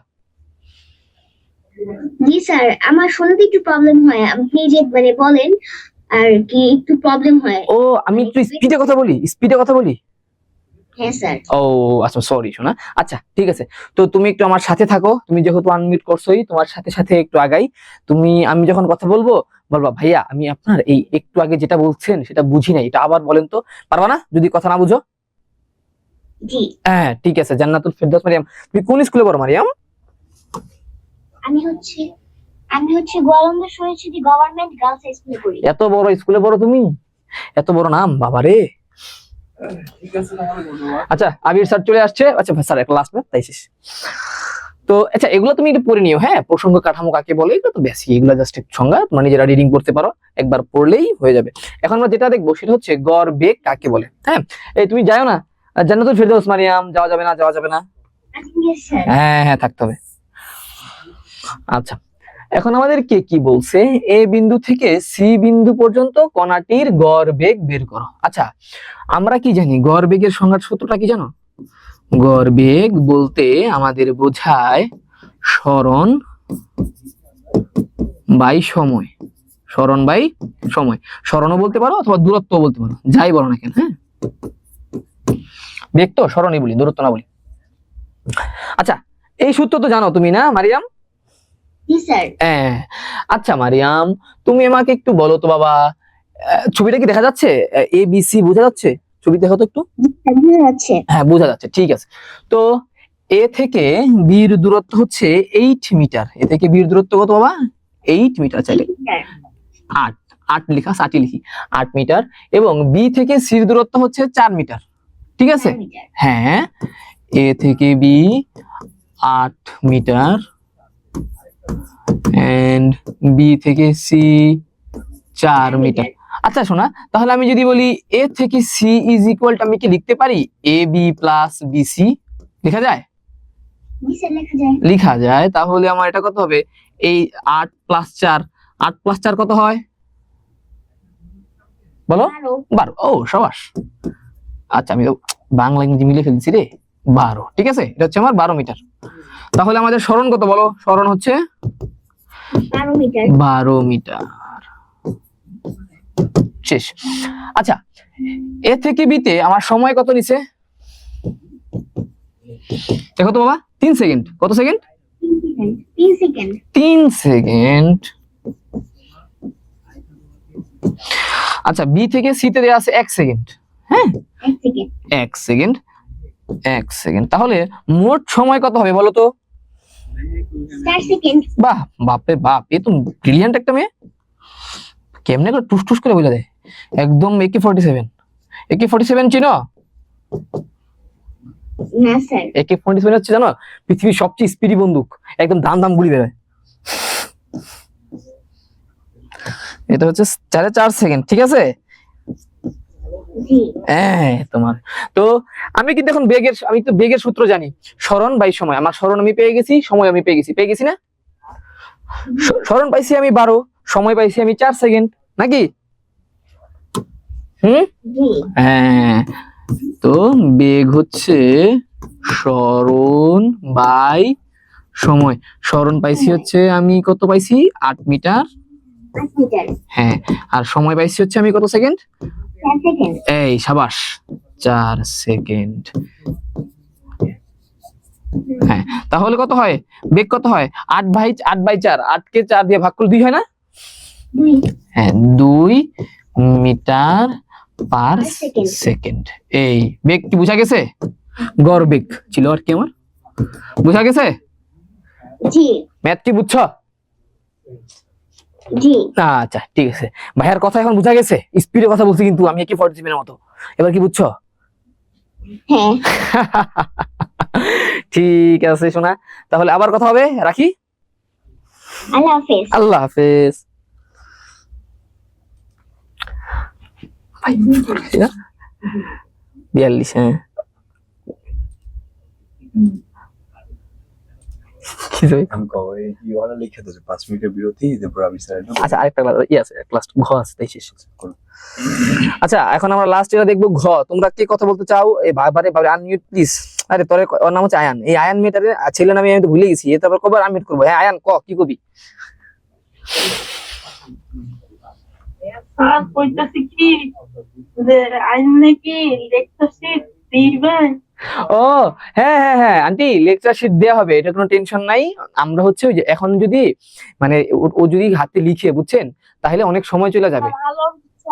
আলোর ঘটনায় ফোন নাম্বারটা একটু লেকচারশিটে দিয়ে দিন। হ্যাঁ দিমু দিমু, ঘটনা মটনা সব দিমু। তুমি খালি পড়বা, রিডিং করবা, পারবা না? স্যার দিয়ে দিন। হ্যাঁ হ্যাঁ হ্যাঁ ঠিক আছে। আচ্ছা ঠিক আছে আয়ান। হ্যাঁ আচ্ছা আয়ান, তুমি তো কথা বলছো, আরেকজনের সাথে একটু কথা বলে শেষ করে দিই ক্লাস। তারপর হচ্ছে আমাদের আবির স্যার ক্লাস নেবে। হ্যাঁ, ক্লাস কিন্তু শেষ না, আজকে মজার মজার ক্লাস হবে। তার নাম হলো হেয়া। এই হেয়া, কিছু কইবা নি? হেয়া। স্যার। ও স্যার, হ্যাঁ বাবারে, হ্যাঁ কও। এটা কথা বলি? হ্যাঁ বলো, একটা দুইটা কথা বলো, সমস্যা নেই। হচ্ছে গিয়ে আমার দুইটা প্রবলেম আছে। আমি শুরু থেকে কয়েকটা হচ্ছে গিয়ে ক্লাস দেখতে পাইনি এবং আমার মানে সাউন্ড হয় না। আল্লাহ রে, এখন আমি কি করতে পারি বাবা? ভলিউমটা বাড়াই দেন বা মাইক্রোফোনটা ঠিক করেন। কস কি তুই? আরে আল্লাহ রে। আচ্ছা এখন কি শোনা যায়? হ্যাঁ। ঠিক আছে। আচ্ছা ঠিক আছে ঠিক আছে, তুমি রেকর্ড এখন না বুঝে রেকর্ড ক্লাসটা একটু দেখে নিও, শোনা পারবা, সমস্যা নেই। দেখো আচ্ছা এখন দেখো সমতরণে চলে। হ্যাঁ, লাস্ট কোশ্চেন আমাদের কি বলছে আজকে? আমাকে আর দেখবা না, আমার চেহারা দেখার শেষ মুহূর্তে আছি। সেটা হচ্ছে সমতরণে চললে এ বিন্দু থেকে সি বিন্দুতে, হ্যাঁ এই যে আমার এ বিন্দু থেকে সি বিন্দুতে পৌঁছাতে কি বেশি সময় লাগবে না কম সময় লাগবে? আচ্ছা সবাই শোনো, হ্যাঁ এখানে আর কেউ আনমিউটটা করে তাড়াতাড়ি শেষ করে দিই। সমতরণ বলতে হচ্ছে ওই যে আমরা গড় বেগ বের করছি না, এই বেগের বৃদ্ধির হারকে ত্বরণ বলে। বেগের বৃদ্ধির হারকে ত্বরণ বলে। তোমার ত্বরণ যদি তোমার সমতরণ হয়, অর্থাৎ ত্বরণ বলতে কি বোঝাচ্ছে? আমার বেগটা বৃদ্ধি পাচ্ছে, বুঝছো? ত্বরণ বলতে যে লিখাটা আমি যা বলতেছি এটাই এখানে লেখা আছে। হ্যাঁ, ত্বরণ বলতে বোঝায় বেগের পরিবর্তন বা বৃদ্ধি বাই সময়। তো ত্বরণের ক্ষেত্রে কি হইতেছে, আমার বেগ বাড়ছে। আর বেগ বাড়া বলতে কি বোঝায় বাবা? বেগ বাড়া বলতে বোঝায়, দেখো আমি বেগ জানি কি, সরণ বাই সময়। অর্থাৎ বেগ যদি বৃদ্ধি পায় তাহলে কি জানো, সে কম সময়ে বেশি দূরত্ব অতিক্রম করছে। বুঝছো? ত্বরণ বাইরে গেল মানে তোমার সমত্বরণ মানে কি, আমার বেগের বৃদ্ধি বোঝাচ্ছে। আর বেগের বৃদ্ধি আমাদের কি বোঝাচ্ছে, যে আমি কম সময়ে আরো আগের চাইতে বেশি দূরত্ব অতিক্রম করতে পারবো। যদি আমি আগের চাইতে বেশি দূরত্ব অতিক্রম করতে পারি তাহলে স্বাভাবিকভাবেই আমার এ থেকে সিতে যাইতে যে সময় লাগতো এখন আমার কম সময় লাগবে, কারণ আমি কম সময়ে বেশি দূরত্ব যাচ্ছি, তাড়াতাড়ি যেতে পারবো। অর্থাৎ একই দূরত্ব আমি খুব দ্রুত চলে যেতে পারবো। ঠিক আছে, এই তো ছিল আমার কোশ্চেন। আর এই বেগ ত্বরণ একসাথে হয়ে গেছে। তো এটাই আমার শেষ। তোমাদের কারেন্ট চলে গেছিল, ভাইয়া খুব একটা ভালো কথাও বলতে পারে না, তো হয়তো বা ভালো লাগে না এই ক্লাস, এই জন্য আমি সরি। ঠিক আছে, আর যদি ভালো লাগা থাকে তাহলে তো ভালোই। তো 5 মিনিটের বিরতি, 5 মিনিট ব্রেক,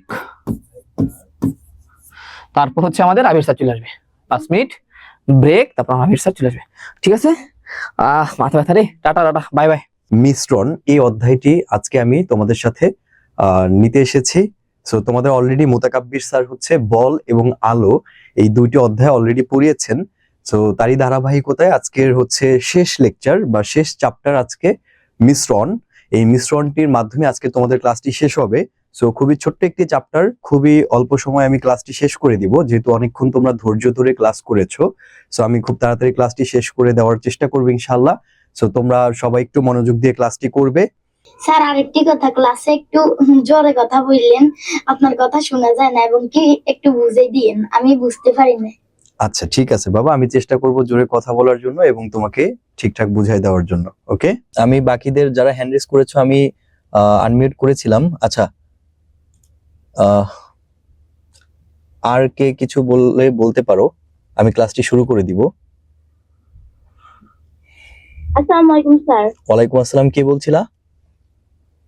যারা মানে কথা বলে না তাদেরকে বলেন হ্যান্ড নামাতে, হ্যান্ড রাইজ না করতে। ওকে ঠিক আছে, যারা কথা বলছো না তারা হ্যান্ড রেজ করবা না, ঠিক আছে? আমি কারণ সবাই কি হচ্ছে আমি আনমিউট করেছি, অনেকেই কথা বলো নাই হ্যান্ড রেজ করার পরেও। সো যারা কথা বলবা না তারা হ্যান্ড রেজ করবা না। ওকে, আচ্ছা তাহলে আমি ক্লাসটি শুরু করে দিচ্ছি। ওকে, আসো, আজকে আমাদের ক্লাস হচ্ছে মিশ্রণ। সো মিশ্রণের বেসিক পার্ট, এবং এই মিশ্রণ অধ্যায়টি তোমাদের এই যে বিজ্ঞানের মিশ্রণ অধ্যায়টির মধ্যে কি কি জিনিস আছে সেগুলো আমরা এক নজরে একটু দেখে আমরা ক্লাসটি শুরু করে দিচ্ছি। দেখো, মিশ্রণ ও দ্রবণের পার্থক্য আছে। প্রথমেই কি আছে? মিশ্রণ ও দ্রবণের পার্থক্য আছে। তারপরে দ্রবণ, কলয়েড ও সাসপেনশন, তিনটা ওয়ার্ড আমরা দেখব। এই তিনটা জিনিসের মধ্যে পার্থক্য, দ্রবণ, কলয়েড এবং সাসপেনশন। পানির সার্বজনীন দ্রাবক, পানির সার্বজনীন দ্রাবক হিসেবে পরিচিতি, সেটা দেখব। মিশ্রণ পৃথকীকরণ, দৈনন্দিন জীবনে এদের ভূমিকা,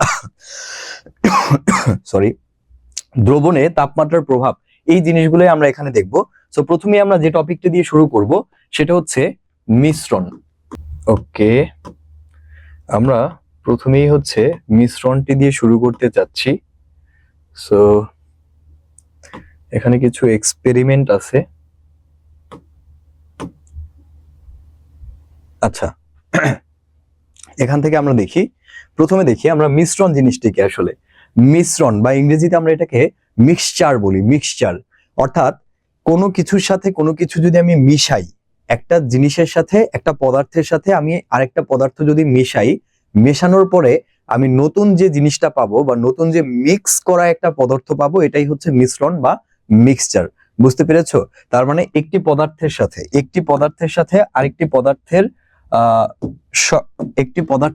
একটি পদার্থ, এই পদার্থের সাথে আমি আরেকটা পদার্থ যদি মিশাই, তাহলে এই দুইটা পদার্থের সংমিশ্রণে আমি যেটি পাবো সেটি হচ্ছে মিশ্রণ। এটিকে আমরা কি বলবো? মিশ্রণ বলবো। ঠিক আছে, তাহলে দেখো, এই যে আমরা চিনির শরবত, ঝালমুড়ি বলতে কি, এখানে চানাচুর থাকবে, পেঁয়াজ থাকবে এবং অন্যান্য উপাদান থাকবে। আর শরবত মানে কি, এখানে চিনি থাকবে এবং পানি, দুইটা পদার্থ থাকবে। তাহলে এই যে ঝালমুড়ি বলো, শরবত বলো, এগুলাকে আমরা কি বলতে পারি? মিশ্রণ বলতে পারি। মিশ্রণ যে সবসময় লিকুইডই হবে বিষয়টা এমন না, এটা সলিডও হতে পারে। সলিড মানে কি? কঠিন পদার্থ, আর লিকুইড মানে কি? তরল পদার্থ। তাহলে এই শরবত একটা মিশ্রণ, ঝালমুড়ি একটা মিশ্রণ। কেন? কারণ শরবতের মধ্যে চিনি এবং পানি নামক দুইটা ভিন্ন ভিন্ন পদার্থ থাকে। আবার ঝালমুড়ির মধ্যেও পেঁয়াজ, মরিচ, তারপরে মুড়ি, এগুলা ভিন্ন ভিন্ন পদার্থ থাকে। তাহলে একাধিক পদার্থকে মিশালে আমরা যেটা পাই সেটাই হচ্ছে মিশ্রণ। এক কথায় মনে থাকবে মিশ্রণ জিনিসটা কি, আশা করি বুঝতে পেরেছো। এবার মিশ্রণের একটা পরিপূর্ণ সংজ্ঞাটা হচ্ছে এরকম যে মিশ্রণ হলো একাধিক পদার্থের এমন একটি সংমিশ্রণ যেখানে প্রতিটি উপাদান মিশ্রিত হওয়ার পরেও তার নিজস্ব বৈশিষ্ট্য বজায় রাখে। এইটা হচ্ছে তোমাদের কেতাবীয় সংজ্ঞা। কেতাবীয় সংজ্ঞা মানে বইয়ের সংজ্ঞা, মানে বইয়ে যেভাবে লেখা আছে। তোমাদের পরীক্ষাতে আসলে তোমরা এই সংজ্ঞাটি দিবা। এটা পরীক্ষাতে ক মার্কের জন্য আসবে, ক নাম্বার প্রশ্নে, সৃজনশীলে, মানে হচ্ছে জ্ঞানমূলক প্রশ্নে। তো জ্ঞানমূলক প্রশ্নে যখন মিশ্রণ কাকে বলে এই প্রশ্নটি আসবে, তুমি এভাবে উত্তর দিবা, মিশ্রণ হলো একাধিক পদার্থের এমন একটি সংমিশ্রণ, মিশ্রণ হলো একাধিক পদার্থের এমন একটি সংমিশ্রণ যেখানে প্রতিটি উপাদান মিশ্রিত হওয়ার পরে, প্রত্যেকটি উপাদান মিশ্রিত হওয়ার পরে তার নিজস্ব আলাদা বৈশিষ্ট্য সে ধরে রাখে, বা তার বৈশিষ্ট্যগুলা আলাদাভাবেই থাকে। ঠিক আছে, মানে একটার সাথে আরেকটার বৈশিষ্ট্য মিক্স হয়ে যায় না। সো এটা হচ্ছে মিশ্রণ। এবার এই মিশ্রণকে আমরা দুই ভাগে ভাগ করতে পারি। মিশ্রণকে আমরা কয় ভাগে ভাগ করতে পারি? দুই ভাগে। একটা হচ্ছে সমসত্ব মিশ্রণ, আর একটা হচ্ছে অসমসত্ব মিশ্রণ। মিশ্রণ কয় প্রকার? দুই প্রকার। একটা হচ্ছে সমসত্ব মিশ্রণ, আর একটা হচ্ছে অসমসত্ব মিশ্রণ। তো প্রথমে দেখো সমসত্ব মিশ্রণ, এটা কাকে বলে? এটার সংজ্ঞাটা কি দিবা? এটাও ক নাম্বারের জন্য ইম্পর্টেন্ট, মানে জ্ঞানমূলক প্রশ্নের জন্য ইম্পর্টেন্ট। জ্ঞানমূলক প্রশ্নে 1 মার্কসের জন্য এই প্রশ্নটা আসতে পারে। আসলে এইভাবে উত্তর দিবা, যে সমস্ত মিশ্রণে উপাদানগুলো সমভাবে বণ্টিত থাকে এবং একটি উপাদান থেকে আরেকটি উপাদান সহজে আলাদা করা যায় না, তাদেরকেই দ্রবণ বা সমসত্ব মিশ্রণ বলা হয়। অর্থাৎ দ্রবণ সমূহ এক বিশেষ ধরনের মিশ্রণ। তাহলে লাস্টের লাইনটা যদি আমরা বাদ দিই, এই পর্যন্ত আমরা সংজ্ঞাটা দিব। এই পর্যন্ত সংজ্ঞাটা দিব কিরকম? যে সমসত্ব মিশ্রণ কাকে বলে? সমসত্ব মিশ্রণ হচ্ছে এমনই একটা মিশ্রণ, যেই মিশ্রণের উপাদানগুলো সমভাবে বণ্টিত থাকে। সমভাবে বণ্টিত থাকে মানে কি? সমভাবে বণ্টিত থাকে মানে হচ্ছে যে ওই দ্রবণের মধ্যে প্রত্যেকটি জায়গায় উপাদানগুলো সমান পরিমাণে আছে। হ্যাঁ, আমি যদি 1 গ্লাস পানি নেই, 1 গ্লাস পানির মধ্যে যদি আমি শরবত বানাই, মানে পানিটাকে যদি আমি শরবতে পরিণত করতে চাই, আমাকে চিনি এবং ট্যাং দিতে হবে। চিনি এবং ট্যাং আমি এমন ভাবে মিশাবো যে চিনি এবং ট্যাংগুলা ওই পানির প্রত্যেকটা জায়গায় সমানভাবে মিশে যাবে। যদি এটা হয় তাহলে ওই শরবতটাকে আমরা কি বলবো?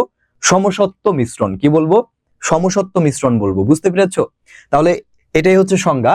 সর্বশেষ আরেকটা কথা বলা হলো যে দ্রবণ হচ্ছে এক ধরনের মিশ্রণ। এটা তোমাদের এমসিকিউ এর জন্য ইম্পর্টেন্ট। আমরা কোথায় ছিলাম? আমরা ছিলাম হচ্ছে সমসত্ব মিশ্রণ এবং অসমসত্ব মিশ্রণে। তো সমসত্ব মিশ্রণটা কি ছিল? যে এরকম এখানে একটা পানির গ্লাস তোমরা দেখতে পাচ্ছ, এই পানির গ্লাসের মধ্যে আমরা যদি শরবত বানাই চিনি আর ট্যাং এর মিশ্রণের মাধ্যমে, তাহলে এটা হবে একটা সমসত্ব মিশ্রণ। কেন? কারণ এখানে প্রত্যেকটি জায়গায় চিনি এবং ট্যাং এর পরিমাণটা সমান থাকবে।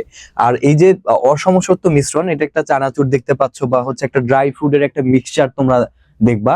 ড্রাই ফ্রুট, যে শুকনা যে ফলগুলা, যেমন হচ্ছে কিশমিশ, কাজু, বাদাম, তারপর হচ্ছে খেজুর, হ্যাঁ, তারপর 3 ফল, এগুলোর যে মিশ্রণটা থাকে সেটা হচ্ছে একটা অসমসত্ব মিশ্রণ। কারণ ওখানে প্রত্যেকটি জায়গায় প্রত্যেকটি উপাদান হচ্ছে সমভাবে বণ্টিত থাকে না। ঠিক আছে? সো এইটা হচ্ছে অসমসত্ব মিশ্রণ, আর এটা হচ্ছে সমসত্ব মিশ্রণ। তাহলে এই দুইটার মধ্যে পার্থক্য যদি আমাদের চায় তাহলে আমরা এইভাবে দিব। এই যে দেখো, সমসত্ব মিশ্রণের ইংরেজি টার্মটা হচ্ছে হোমোজেনাস মিক্সচার, আর অসমসত্ব হচ্ছে হেটারোজেনাস মিক্সচার। তাহলে হোমোজেনাস আর হেটারোজেনাস মিক্সচারের মধ্যে পার্থক্যটা কি? What is the difference between homogeneous and heterogeneous mixture? এই পার্থক্যটা খ নাম্বার, মানে অনুধাবনমূলক প্রশ্নের জন্য তোমাদের ইম্পর্টেন্ট। অনুধাবনমূলক প্রশ্ন মানে খ নাম্বারের যে প্রশ্ন বা শর্ট কোশ্চেন এসকিউ, সেই শর্ট কোশ্চেনের জন্য ইম্পর্টেন্ট। তখন তোমরা এইভাবে পার্থক্যটা দিবা যে হোমোজেনাস মিক্সচার বা সমসত্ব মিশ্রণের ক্ষেত্রে হচ্ছে উপাদানগুলো সম্পূর্ণরূপে ও সুষমভাবে মিশে থাকে, খালি চোখে উপাদানগুলো আলাদা করা যায় না। উদাহরণ হিসেবে চিনির শরবত, লবণ ও লবণ পানি। চিনির শরবত এবং লবণ পানি, এই দুইটা উদাহরণ হচ্ছে কি বলতো?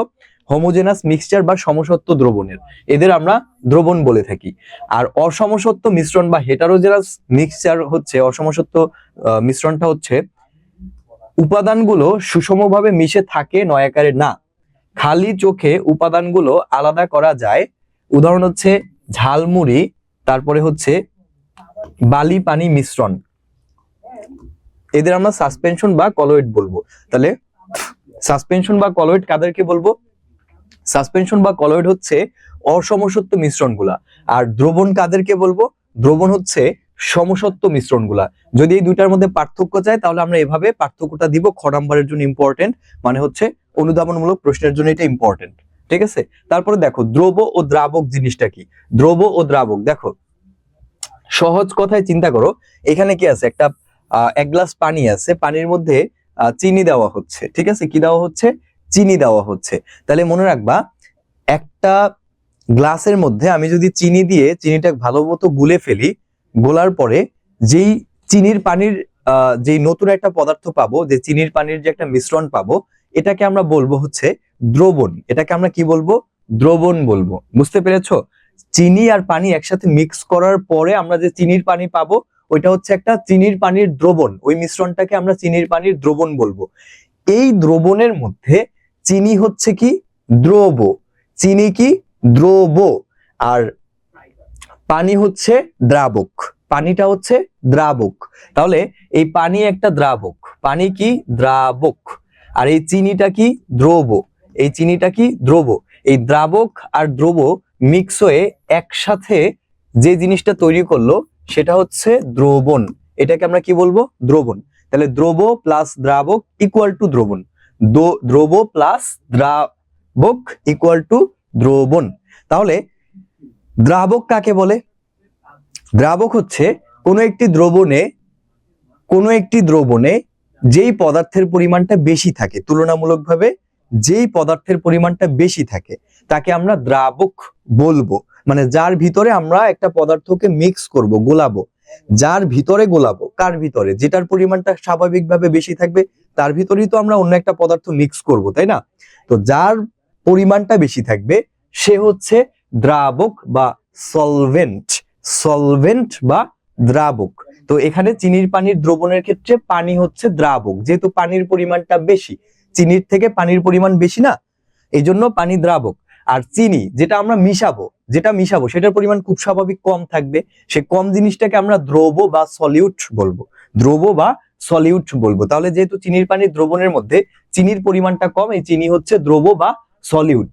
আর এই দ্রব আর দ্রাবককে একসাথে মিক্স করার পরে, গোলানোর পরে, মিশানোর পরে আমি নতুন যে চিনির পানির যে মিষ্টি একটা দ্রবণ পাবো, এটাকে আমরা দ্রবণ বলবো। এটাকে আমরা সলিউশন বা দ্রবণ বলবো। কি বলবো? সলিউশন বা দ্রবণ। বুঝতে পেরেছো? তাহলে এখানে এই জিনিসটা মনে রাখবা যে একটি দ্রবণ গঠিত হয় কিভাবে? একটি দ্রব এবং একটি দ্রাবকের সমন্বয়ে। একটি দ্রাবক এবং একটি দ্রব মিক্স হয়ে তোমার দ্রবণ তৈরি হয়। উদাহরণ কি কি? চিনির শরবত, এটা একটা দ্রবণ।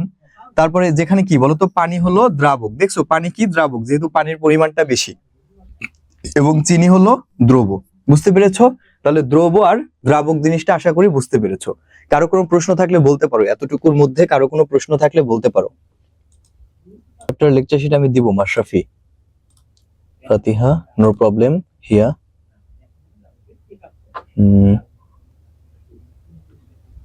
রক্ত কলয়েড হলে কি হতো? আচ্ছা, রক্ত যদি কলয়েড হতো তাহলে হচ্ছে আমাদের এই যে ব্লাড ভেসেল যেগুলো আছে, সেই ভেসেল গুলার মধ্যে হচ্ছে আটকে যেত, ঠিক আছে?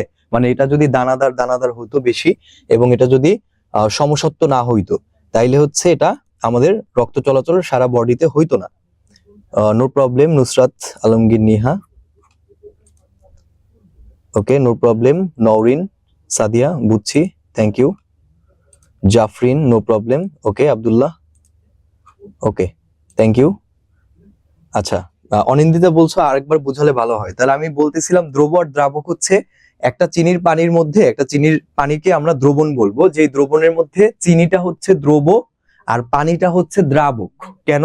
কারণ একটা দ্রবণের মধ্যে যেই পদার্থের পরিমাণটা বেশি থাকবে তাকে আমরা দ্রাবক বা সলভেন্ট বলবো, এবং যেই পদার্থের পরিমাণটা কম থাকবে তাকে আমরা দ্রব বলবো। বুঝতে পেরেছো? তাহলে এই চিনির পানিটা হচ্ছে একটা দ্রবণ, যেখানে চিনিটা হচ্ছে দ্রব এবং পানিটা হচ্ছে দ্রাবক, চিনিটা হচ্ছে দ্রব, পানিটা হচ্ছে দ্রাবক। এই হচ্ছে আমাদের দ্রব, দ্রাবক এবং দ্রবণ নিয়ে কথাবার্তা। এরপরে মিশ্রণ তো আমরা আগেই বলেছি যে একের অধিক বিভিন্ন পদার্থের সংমিশ্রণে যা পাওয়া যায় তাকে আমরা মিশ্রণ বলি, ঠিক আছে? এটা তোমরা এই সংজ্ঞাটা এভাবেও দিতে পারো যে একের অধিক বিভিন্ন পদার্থের সংমিশ্রণে যা পাওয়া যায় তাকে আমরা কি বলি? মিশ্রণ বলি। সো এটাই হচ্ছে মিশ্রণ।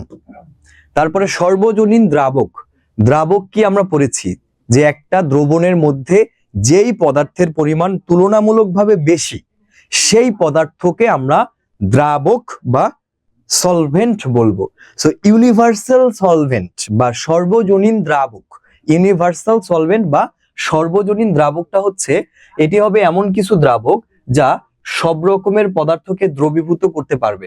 সব রকম পদার্থকে দ্রবীভূত করতে পারবে যে সকল দ্রাবক, সেই সকল দ্রাবককে আমরা সর্বজনীন দ্রাবক বা ইউনিভার্সাল সলভেন্ট বলবো, ঠিক আছে? সো এরকম কোন দ্রাবক বাস্তবে পাওয়া প্রায় অসম্ভব, বাস্তবে পাওয়া প্রায় অসম্ভব। ফলে অনেক রকমের পদার্থকে দ্রবীভূত করতে পারে এমন একমাত্র দ্রাবক হচ্ছে আমাদের অতি পরিচিত পানি। তাহলে এই পানিটাই হচ্ছে সবচেয়ে পরিচিত ইউনিভার্সাল সলভেন্ট, ইউনিভার্সাল সলভেন্ট, সর্বজনীন দ্রাবক। এই পানিকে আমরা কি বলবো? সর্বজনীন দ্রাবক বলবো। এমসিকিউ এর জন্য ইম্পর্টেন্ট। এটি একদিকে যেমন অনেক অজৈব পদার্থকে দ্রবীভূত করতে পারে, তেমনি অনেক জৈব যৌগ বা গ্যাসীয় পদার্থকেও দ্রবীভূত করতে পারে। অর্থাৎ পানিই হচ্ছে এখন পর্যন্ত পাওয়া একমাত্র সর্বজনীন দ্রাবক। তাহলে পানি হচ্ছে এখন পর্যন্ত পাওয়া সর্বজনীন কি বলতো? দ্রাবক। একমাত্র সর্বজনীন দ্রাবক হচ্ছে পানি। এবার দেখো জলীয় দ্রবণ বা অ্যাকুয়াস সলিউশন। অ্যাকুয়াস সলিউশন বা জলীয় দ্রবণ কাকে বলে?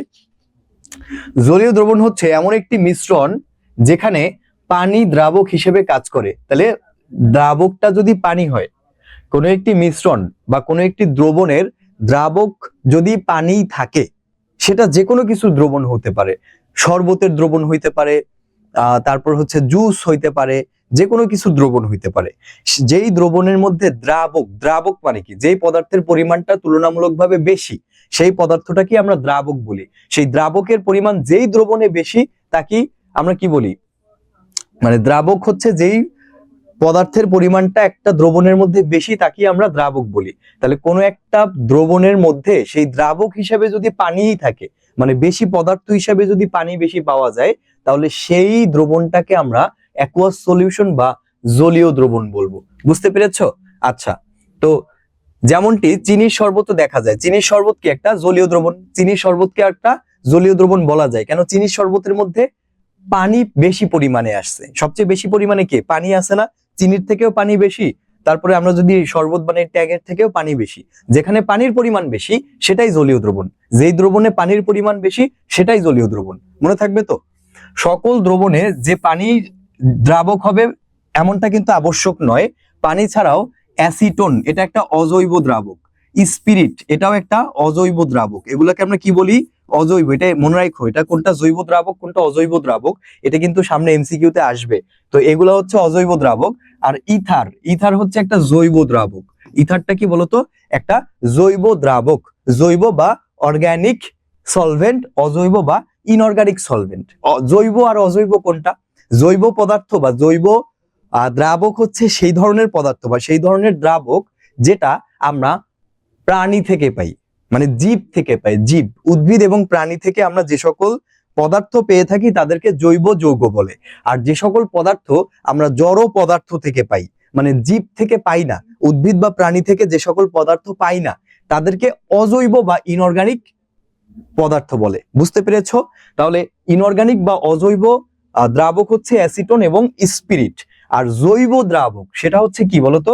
ইথার, বেনজিন ইত্যাদি, এগুলো হচ্ছে জৈব দ্রাবক। তো এই বিভিন্ন রাসায়নিক পদার্থ কি বলতো দ্রাবক হিসেবে ব্যবহৃত হতে পারে। পানি বাদেও এই সকল রাসায়নিক পদার্থ দ্রাবক হিসেবে ব্যবহৃত হতে পারে। বুঝতে পেরেছো? কিন্তু জলীয় দ্রবণ হবে তারাই যেই দ্রবণে পানির পরিমাণ বেশি তাকে জলীয় দ্রবণ বলে। এবার দেখো দ্রব ও দ্রাবক, দ্রব্য না, এখানে দ্রব্য হবে, এই জফলটা কাটা যাবে। তো এটা অলরেডি পড়িয়েছি, এটা দেখাবো না। তো এটা তোমরা জানো যে দ্রব এবং দ্রাবক কি। এবার দেখো ঘনমাত্রা। দ্রবণের ঘনমাত্রা। এই ঘনমাত্রা হচ্ছে একটা টার্ম, একটা রাশি, একটা প্যারামিটার। এই প্যারামিটারটা দিয়ে আমরা কি বুঝি? এটা দিয়ে আমরা বুঝি যে কোনো একটা দ্রবণ কতটুকু ঘন বা কতটুকু পাতলা, কোনো একটা দ্রবণ কতটুকু ঘন অথবা কতটুকু পাতলা, এই জিনিসটা আমরা বুঝি যেই টার্ম দিয়ে। সেই টার্মটাকে বলা হয় কনসেন্ট্রেশন। কি বলে ইংরেজিতে? কনসেন্ট্রেশন বা ঘনমাত্রা। কনসেন্ট্রেশন মানে কিন্তু মনোযোগ না, মনোযোগের কনসেন্ট্রেশন একটা, আর আমাদের বিজ্ঞানের এই কনসেন্ট্রেশন মানে হচ্ছে অন্য একটা মিনিং, সেটা কি? ঘনমাত্রা। তো এই ঘনমাত্রা কাকে বলে? দেখো, সমান আয়তনের, আয়তন হইতে হবে সমান সমান, সমান আয়তনের দ্রবণের ক্ষেত্রে দ্রব্য না দ্রব হবে, দ্রবের পরিমাণ তুলনামূলকভাবে বেশি থাকে যেটিতে, সেটি হচ্ছে ঘন দ্রবণ। সেটি কি বলতো? ঘন দ্রবণ। আর যেটিতে তুলনামূলকভাবে কম থাকে, কি কম থাকে বলতো? এই দ্রবের পরিমাণ যেটিতে তুলনামূলকভাবে কম থাকে সেটি হলো পাতলা দ্রবণ। তাহলে ঘন দ্রবণ আর পাতলা দ্রবণ কোনটা? যেই দ্রবণে দ্রবের পরিমাণ বেশি তাকে আমরা ঘন দ্রবণ বলবো, আর যেটাতে দ্রবের পরিমাণ কম তাকে পাতলা দ্রবণ বলবো। আর ঘন দ্রবণ যেটা, সেটার ঘনমাত্রা অবশ্যই বেশি হবে। ঘন দ্রবণের ঘনমাত্রা বেশি হবে আর পাতলা দ্রবণের ঘনমাত্রা কম হবে। বুঝতে পেরেছো? তাহলে ঘনমাত্রা জিনিসটা হচ্ছে দ্রবের পরিমাণ বেশি থাকা মানে ওই দ্রবণের ঘনমাত্রা বেশি, দ্রবের পরিমাণ কম থাকা মানে ওই দ্রবণের ঘনমাত্রাটা কম আছে। এই হচ্ছে আমাদের ঘনমাত্রা। এবার দেখো, এই ঘনমাত্রার উপর ডিপেন্ড করে দ্রবণকে দুই ভাগে ভাগ করা যায়। ঘনমাত্রার উপরে বিভক্ত করে বা ঘনমাত্রার উপরে ডিপেন্ড করে আমরা দ্রবণকে দুই ভাগে ভাগ করতে পারি। একটা হচ্ছে সম্পৃক্ত দ্রবণ আর একটা হচ্ছে অসম্পৃক্ত দ্রবণ। দ্রবণ ঘনমাত্রার উপরে ভাগ করলে কয় ভাগে ভাগ করা যায়? দ্রবণকে দুই ভাগে, একটা সম্পৃক্ত একটা অসম্পৃক্ত। সম্পৃক্ত দ্রবণটা কাকে বলে? দেখো, যে নির্দিষ্ট পরিমাণের দ্রাবক সর্বোচ্চ যে পরিমাণ দ্রবীভূত করতে পারে, নির্দিষ্ট পরিমাণ দ্রাবক সর্বোচ্চ যে পরিমাণ দ্রবীভূত করতে পারে, সেই পরিমাণ দ্রবীভূত থাকলে প্রাপ্ত দ্রবণকে সম্পৃক্ত দ্রবণ বা স্যাচুরেটেড সলিউশন বলে। স্যাচুরেটেড সলিউশন মানে কি? ধরো এটা একটা গ্লাস আছে, এই গ্লাসের মধ্যে পানি আছে, এক গ্লাস পানি আছে পুরা ভরা, এই ধরো এই পর্যন্ত গ্লাসের পানি আছে, ঠিক আছে? এই পর্যন্ত পানি আছে। সো এক গ্লাস পানির মধ্যে ধরো, সে ফর এক্সাম্পল, এক গ্লাস পানির মধ্যে সর্বোচ্চ 1 চামচ চিনি ভালোভাবে গুলবে। মানে আমি যদি 1 চামচ চিনি 1 গ্লাস পানির মধ্যে গোলাই, তাহলে সেই চিনিটা পুরোপুরি পানির সাথে মিশে যাবে, মানে কোনো আর চিনির কণা অবশিষ্ট থাকবে না। তাহলে এক গ্লাস পানিতে যদি 1 চামচ চিনি গুলতে পারে, আর আমি যদি 1 চামচ চিনি গোলাই, তাহলে এই যে চিনির পানির যে দ্রবণটা হবে, এটা হবে সম্পৃক্ত দ্রবণ। অর্থাৎ একটা দ্রবণে যে পরিমাণ দ্রব থাকতে পারে ওই পরিমাণ দ্রবই যদি থাকে, একটা দ্রবণে সর্বোচ্চ যতটুকু দ্রব থাকার কথা অতটুকু দ্রবই যদি দ্রবীভূত থাকে, তাহলে সেই দ্রবণকে আমরা সম্পৃক্ত দ্রবণ বলি। কি দ্রবণ বলি? সম্পৃক্ত বা স্যাচুরেটেড সলিউশন। আর অসম্পৃক্ত নিচেরটা দেখো, 1 গ্লাস পানির মধ্যে হাফ গ্লাস হচ্ছে চিনি দেওয়া আছে। 1 গ্লাস পানির মধ্যে যদি আমি হাফ গ্লাস চিনি দেই, মানে তাহলে কি ওটা কি আর পুরোপুরি মিশবে? ওই চিনিটা কি পুরোপুরি পানির সাথে গুলে যাবে? যাবে না, অনেক চিনি অবশিষ্ট থাকবে। তুমি চামচ দিয়ে নাড়া দিয়ে উঠাইতে পারবা, চিনির কণাগুলা অনেকগুলোই অবশিষ্ট থাকবে, সব চিনির কণাগুলা মিশবে না, ঠিক আছে? সো যেইখানে মিশবে না বা যেইখানে সম্পূর্ণ দ্রবীভূত হবে না, সেই দ্রবণকে আমরা অসম্পৃক্ত বা আনস্যাচুরেটেড সলিউশন বলি। আনস্যাচুরেটেড সলিউশন বা অসম্পৃক্ত দ্রবণ। এই যে কোনো দ্রবণে যদি সর্বোচ্চ পরিমাণের চেয়ে কম পরিমাণ, দেখছো, সর্বোচ্চ পরিমাণের চেয়ে কম পরিমাণ অথবা বেশি পরিমাণ, ঠিক আছে? বেশি পরিমাণও হইতে পারে, কম পরিমাণও হইতে পারে, যতটুকু ধারণ করতে পারে তার থেকে কমও হইতে পারে, বেশিও হইতে পারে। সো বেশি যদি হয় ওটাকে আমরা অতিপৃক্ত দ্রবণ বলি, আর যদি কম হয় তাহলে ওটাকে আমরা অসম্পৃক্ত দ্রবণ বলি। তাহলে ওটাকে আমরা অসম্পৃক্ত দ্রবণ বলবো, ঠিক আছে? তাহলে সম্পৃক্ত আর অসম্পৃক্ত জিনিসটা কি, আশা করি ক্লিয়ার। সো এই ছিল আমাদের মোটামুটি বেসিক পার্ট। এই বেসিক পার্ট নিয়ে কারো কোনো কনফিউশন থাকলে আমাকে বলো, আমি ক্লিয়ার করি। কারণ এখন আমি কোশ্চেন পার্টে ঢুকে যাব, মানে সৃজনশীল আর এমসিকিউ পার্টটা দেখাবো। এই সিকিউ এমসিকিউ পার্টটা দেখাইলে আমাদের ক্লাসটা আজকের জন্য শেষ এবং এই অধ্যায়টিও পুরোপুরি ভাবে শেষ। বুঝতে পেরেছো?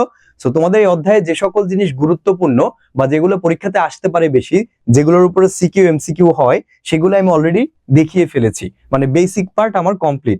এখন আমি প্রশ্নে ঢুকে যাব। তো কারো কোনো কনফিউশন থাকলে, কোনো প্রশ্ন থাকলে আমাকে করতে পারো। আমি এখনই তাহলে হচ্ছে কোশ্চেন পার্টে ঢুকে যাব।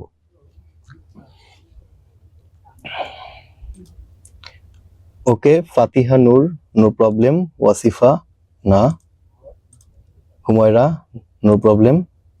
নুসরাত আলমগীর, ক্লিয়ার। ফাবিহা জান্নাত, আপনি অনেক ভালো করে বোঝান, থ্যাংক ইউ ফাবিহা। ফাতিহা, গতি কখন, গতি পড়ানো কি শেষ হয় নাই তোমাদের? ফাতিহা। Sadia, all clear. জাফরিন, আমার কোনো প্রবলেম নাই, ওকে থ্যাংক ইউ। অনিন্দিতা, কোনো সমস্যা নেই, thank you. Abha, no. Sinha, Meenakshi Sinha, no sir, okay. তারপর হচ্ছে হিমেল আহমেদ, হাই দিয়েছো নাকি হ্যান্ড রেজ করেছো, কোনটা? আরওয়া, স্যার কুইজ কখন দিবেন? এই যে বাবা, এখনই দিব, কুইজটা আমি এখনই শুরু করব। আনমল, আচ্ছা, নিচে জমে থাকা পদার্থকে কি বলে? আনমল খুব ভালো একটা প্রশ্ন করেছো। দেখো, যদি এটা একটা গ্লাস, এটা ধরো একটা গ্লাস, এই গ্লাসের মধ্যে পানি আছে, গ্লাসের মধ্যে কি আছে? পানি আছে। তো এই পানির মধ্যে আমি যদি চিনির মিশ্রণ মিশ্রিত করি, আমি যদি চিনি মিক্স করি, চিনি বা লবণ মিক্স করি, মিক্স করার পরে কিছু চিনি হচ্ছে এটার ভিতরে দ্রবীভূত হয়ে যাবে, আর কিছু চিনি হচ্ছে নিচে জমা পড়ে থাকবে। কিছু চিনি দ্রবীভূত হবে, কিছু চিনি নিচে জমা পড়ে থাকবে। ওইটাকে আমরা অতিপৃক্ত দ্রবণ বলি, যে প্রয়োজনের তুলনায় বেশি আছে, ওইটাকে অতিপৃক্ত দ্রবণ বা সুপার স্যাচুরেটেড সলিউশন বলি। ওটা তোমাদের নেক্সট ক্লাসে আছে। সো ওই যে নিচে যেটা জমে থাকে, যে পদার্থটা নিচে জমে থাকে, সেটাকে কি বলে? সেই অবশিষ্ট পদার্থটাকে বলা হয় সেডিমেন্ট। ইংরেজিতে আমরা কি বলি? সেডিমেন্ট। বাংলায় বলা হয় অধক্ষেপ। বাংলায় কি বলে? অধক্ষেপ। অধক্ষেপ, ঠিক আছে? অধক্ষেপ বলে, কি বলে? অধক্ষেপ। যে পদার্থটা অবশিষ্ট নিচে জমা থাকে তাকে বলা হয় অধক্ষেপ। অধক্ষেপ, ইংরেজিতে সেডিমেন্ট। ইংরেজিতে এটার আরো একটা সিনোনিম আছে। সিনোনিম মানে কি বলতো? সমঅর্থক শব্দ। সেটাকে আমরা বলি precipitate. Precipitate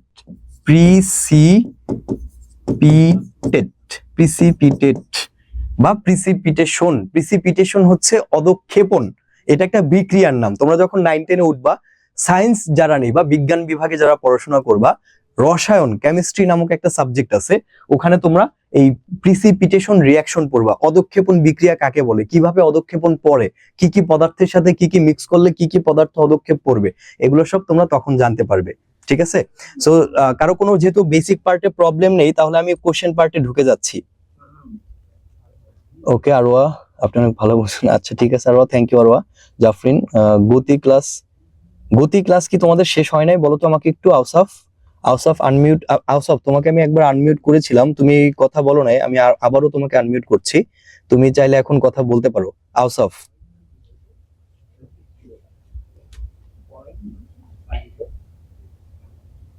Ausaf, hello Ausaf, তুমি আনমিউট করে আবার মিউট করেছো। আমি তো তোমাকে আনমিউট করলাম বাবা, তুমি চাইলে কিছু বলতে পারো। হ্যালো স্যার, এখন কি শুনতে পাচ্ছেন? হ্যাঁ এখন শুনতে পাচ্ছি, বলো। স্যার তখন স্যার এয়ারপোর্টের সমস্যার কারণে স্যার বলতে পারিনি। আচ্ছা, যে স্যার স্যার এখানে যে স্যার বলো। হ্যাঁ মিশ্রণের ইয়াটা আমাদের তরল গ্যাস এবং তরল গ্যাসীয় গ্যাসটা, মানে তরল কঠিন তরল গ্যাসীয় গ্যাসটা, তরল গ্যাসীয় দ্রবণটা আমাদের বুঝাই দিলে ভালো হয় মিশ্রণটা। তরল গ্যাসীয় মিশ্রণ? হ্যাঁ স্যার। তরল গ্যাসীয় মিশ্রণ তোমাদের আচ্ছা ঠিক আছে, আমি হচ্ছে ওটা যেহেতু এখানে স্লাইডে অ্যাড করি নেই, আমি কোশ্চেন পার্টে পড়াইতে যাইয়া আমি ওটা তোমাকে বুঝাই দেবো, ঠিক আছে?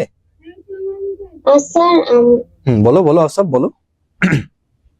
স্যার আমরা না স্যার, হ্যাঁ বলো। আপনি যে 12 অধ্যায়টা পড়াইছিলেন কালকে, স্যার আমরা এখানে স্যার আপনি যে সিকিউটা পড়াইছিলেন, সিকিউটা স্যার আমরা একদম কিছু বুঝিনি। আচ্ছা, সিকিউটা যদি না বুঝে থাকো তাহলে হচ্ছে তোমরা আহ, আমাকে পার্সোনালি নক দিতে পারো, আমি তোমাদের বুঝিয়ে দিব। অথবা তোমরা যদি চাও আমি হচ্ছে পরবর্তীতে ওই চ্যাপ্টারটির বা ওই চ্যাপ্টারের শুধু সিকিউ পার্টের উপর আরেকটা ক্লাস নিব।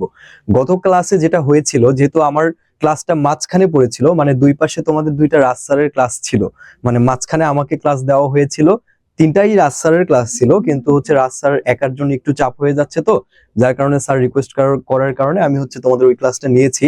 বাট আমার হাতে টাইমটা খুবই শর্ট ছিল, তোমরা তো অলরেডি দেখেছো যে আমি বেসিক পার্টটা পড়াতে পড়াতে অনেক টাইম চলে গিয়েছে, যেহেতু চ্যাপ্টারটি একটু বড় চ্যাপ্টার ছিল। সো যার কারণে আমার হাতে টাইম কম ছিল, তোমাদের রাজ স্যার এসে এখানে অলরেডি অনেকক্ষণ বসেছিল, যার কারণে আমি খুব দ্রুত টানার কারণে তোমরা হয়তো অনেকেই বুঝতে পারো নাই, ঠিক আছে? সো তাড়াহুড়া করার জন্যই হয়তো তোমরা বুঝতে পারো নাই। বাট আমি এই টাইমের অভাবই মূলত এটা হয়েছে, সমস্যা নেই, আমি মাথায় রাখলাম। যেহেতু ওই অধ্যায়ের সৃজনশীলটা তোমরা বুঝো না, ইনশাল্লাহ নেক্সট ক্লাসে কোনো একটা ক্লাস আমি ওই অধ্যায়টির উপরে রাখার চেষ্টা করব, তখন হচ্ছে তোমরা ওই সৃজনশীল গুলো বুঝে নিবে, কেমন? Okay sir. Okay, thank you. Okay, ঠিক আছে। আর কেউ কিছু বলতে যদি চাও হ্যান্ড রেজ করতে পারো। আচ্ছা, হিয়া হ্যান্ড রেজ করতেছো। হিয়া, তুমি কিছু চাইলে বলতে পারো। হিয়া, হিয়া কি কিছু বলবে? স্যার হ্যাঁ হিয়া বলো। হচ্ছে গিয়ে হুম, আচ্ছা স্যার হচ্ছে গিয়ে কি জানি বলে বলো হিয়া, বলো বাবা। হিয়া, আমি তোমাকে আনমিউট করেছি, বলো।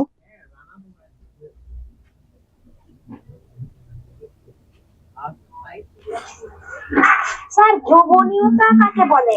আচ্ছা, দ্রবণীয়তা। হিয়া একটু দেখো, দ্রবণীয়তা হচ্ছে কোনো একটা পদার্থ, ধরো আমি একটা পানির মধ্যে আমি চিনি গোলাবো, তাহলে পানির মধ্যে যদি আমি চিনি গোলাই, তাহলে কত সহজে চিনিটা পানির ভিতরে গুলে যাবে বা মিক্স হয়ে যাবে, কত সহজে মিক্স হয়ে যাবে বা কত তাড়াতাড়ি মিক্স হয়ে যাবে, সেই যে ধর্মটা, কত তাড়াতাড়ি মিক্স হয়ে যাবে, সেই মিক্স হওয়ার যে ধর্মটা বা যে বৈশিষ্ট্যটা, সেই ধর্ম বা বৈশিষ্ট্যটা কি বলা হয়? সলিউবিলিটি বা হচ্ছে দ্রবণীয়তা। বুঝতে পেরেছো? দ্রবণীয়তা হচ্ছে কোন একটা পদার্থের একটি দ্রবণে মিশে যাওয়ার ক্ষমতা। ধরো লবণের একরকম, তুমি যদি এক চামচ লবণ যদি এক গ্লাস পানির মধ্যে মিশাও, ওইটা যত তাড়াতাড়ি গুলে যাবে বা যে টাইমের মধ্যে গুলে যাবে, এক চামচ চিনি যদি মিক্স করো তাহলে কিন্তু ওইটা সমান সময়ে গুলবে না, হয়তো একটু কম সময় লাগবে অথবা একটু বেশি সময়ে গুলবে। আবার ধরো তুমি যদি গুড় চেনো না, মানে মিঠা বলে বা গুড় বলে, সেই গুড় যদি এক গ্লাস পানির মধ্যে মিশাও, তাহলে সেটার মিক্স হওয়ার টাইমটা কিন্তু আবার আলাদা হবে, চিনি আর লবণের সাথে মিলবে না। অর্থাৎ এক একটা পদার্থ এক একটা টাইমে বা কম সময়ে বা বেশি সময়ে হচ্ছে পানিতে মিক্স হয়ে যাবে। সো যেটা যত তাড়াতাড়ি মিক্স হয়ে যাবে তার দ্রবণীয়তা তত বেশি, আর যেটা যত দেরিতে মিক্স হবে, অনেক কষ্ট করে যেটাকে মিক্স করতে হবে, সেটার দ্রবণীয়তা তত কম। বুঝতে পেরেছো? আচ্ছা, আরোয়া হচ্ছে হ্যান্ড রেজ করেছো। আরোয়া কিছু বলতে চাচ্ছ? আরোয়া। আসসালামু আলাইকুম স্যার। ওয়ালাইকুম আসসালাম। আরোয়া, স্যার আমাকে সম্পৃক্ত আর অসম্পৃক্ত দ্রবণটা একটু বোঝাই দেন। ওকে আরোয়া, আমি তোমাকে আরেকবার বুঝিয়ে দিচ্ছি। দেখো, সম্পৃক্ত দ্রবণ আর অসম্পৃক্ত দ্রবণ। ধরো এটা একটা গ্লাস, এটা আরেকটা গ্লাস। হ্যাঁ, দুইটি গ্লাস আছে আমার কাছে, পানির গ্লাস আছে। এই দুইটি পানির গ্লাসের মধ্যে সমান সমান পানি রেখেছি আমি, সমান সমান পানি রেখেছি। হ্যাঁ, এই যে দেখো, দুইটি পানির গ্লাসের মধ্যে আমি সমান সমান পানি রেখেছি। এখন আমার কাছে আছে কি জানো? আমার কাছে আছে একটা বাটি, এটা একটা কি বাটি, এই বাটির মধ্যে চিনি আছে, ঠিক আছে? এই বাটির মধ্যে চিনি আছে। এই চিনিটা আমি চামচ দিয়ে প্রথম দ্রবণের মধ্যে, প্রথম গ্লাসের মধ্যে আমি একটা চামচ দিয়ে, ধরো একটা চায়ের চামচ, এই যে চায়ের চামচ দিয়ে আমি মিক্স করব। তো প্রথমে আমি এক চামচ মিক্স করলাম, এই প্রথম যে গ্লাসটা, সেই প্রথম গ্লাসের মধ্যে আমি এক চামচ মিক্স করলাম। আর দ্বিতীয় গ্লাসের মধ্যে আমি হাফ চামচ মানে কি বলতো? অর্ধেক, এক চামচের অর্ধেক মিক্স করলাম। তাহলে যদি একটা দ্রাবকের মধ্যে যতটুকু দ্রবীভূত হওয়ার কথা, ততটুকু দ্রবই আমি যদি দ্রবীভূত করতে পারি, তাহলে সেই দ্রবণটাকে বলা হবে সম্পৃক্ত দ্রবণ। ধরো এই গ্লাসটা, এক গ্লাস পানির মধ্যে সর্বোচ্চ এক চামচ চিনি গুলতে পারে, সমান সমান ভাবে গুলে যাবে। তাহলে কোনো চিনির কণার নিচে আর অবশিষ্ট থাকবে না। এটা ধরো একটা নির্দিষ্ট বা এটা একটা ইউনিভার্সাল একটা কথা যে 1 গ্লাস পানির মধ্যে সর্বোচ্চ আমি যদি 1 চামচ চিনি মেশাই তাহলে সেই চিনিটা পুরোপুরি ভাবে পানির মধ্যে গুলে যাবে, মানে নিচে একটা চিনির দানাও আর অবশিষ্ট থাকবে না। তো এরকম যদি হয় তাহলে আমরা যদি সেই 1 গ্লাস পানির মধ্যে যদি 1 চামচ চিনি গোলাই তাহলে এই চিনির পানির দ্রবণটাকে আমরা সম্পৃক্ত দ্রবণ বলবো। কি বলবো? সম্পৃক্ত দ্রবণ। বুঝতে পেরেছো? মানে একটা দ্রবণের মধ্যে বা একটা দ্রাবকের মধ্যে যতটুকু দ্রবীভূত হইতে পারে ততটুকু দ্রবই যদি আমি দ্রবীভূত করি তাহলে সেই দ্রবণকেই বলা হবে সম্পৃক্ত দ্রবণ। আর এই সেম একটা গ্লাস, এটার মতোই আরো একটা 1 গ্লাস পানির গ্লাস আছে, এই গ্লাসের মধ্যে আমি 1 চামচ না দিয়া অর্ধেক দিছি, মানে হাফ চামচ চিনি দিছি। তো হাফ চামচ চিনি দিলে এইখানের সর্বোচ্চ ধারণ ক্ষমতা কয় চামচ? এই গ্লাসের জন্য 1 চামচ, সর্বোচ্চ 1 চামচ চিনি এই গ্লাসের মধ্যে ধরতে পারে, কিন্তু আমি 1 চামচ কি দিছি? তার থেকে কম দিছি না, হাফ চামচ দিছি না।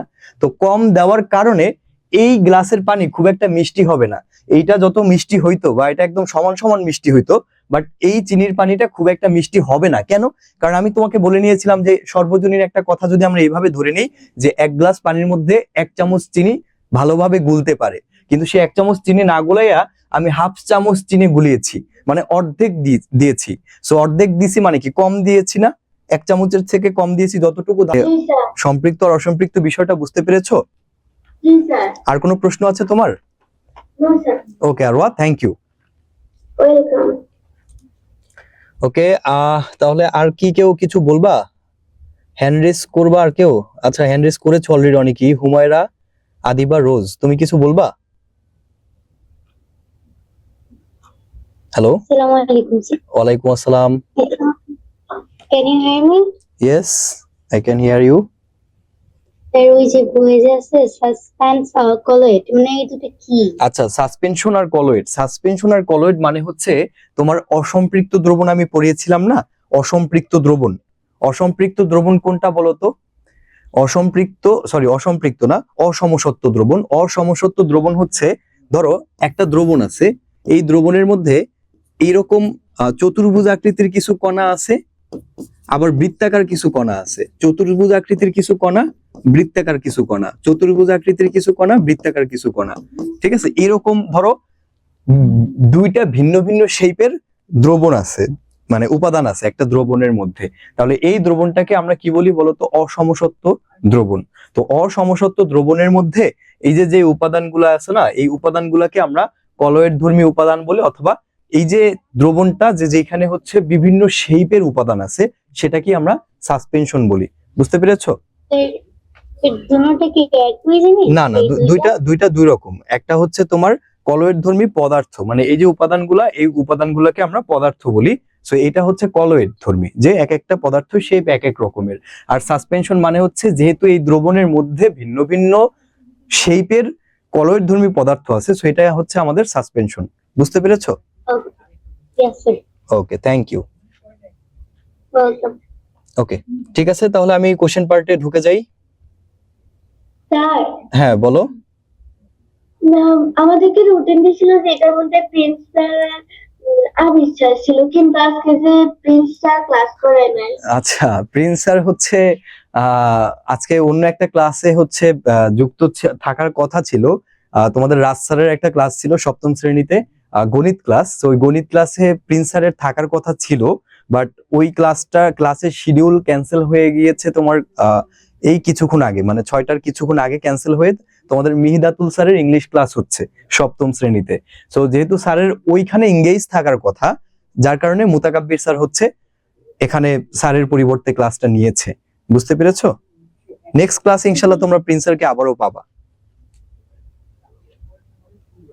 ওকে, ঠিক আছে, তাহলে আসো আমি আর কথা না বাড়িয়ে আমি কোশ্চেন পার্টটা শুরু করে আমি তাড়াতাড়ি শেষ করে দিচ্ছি।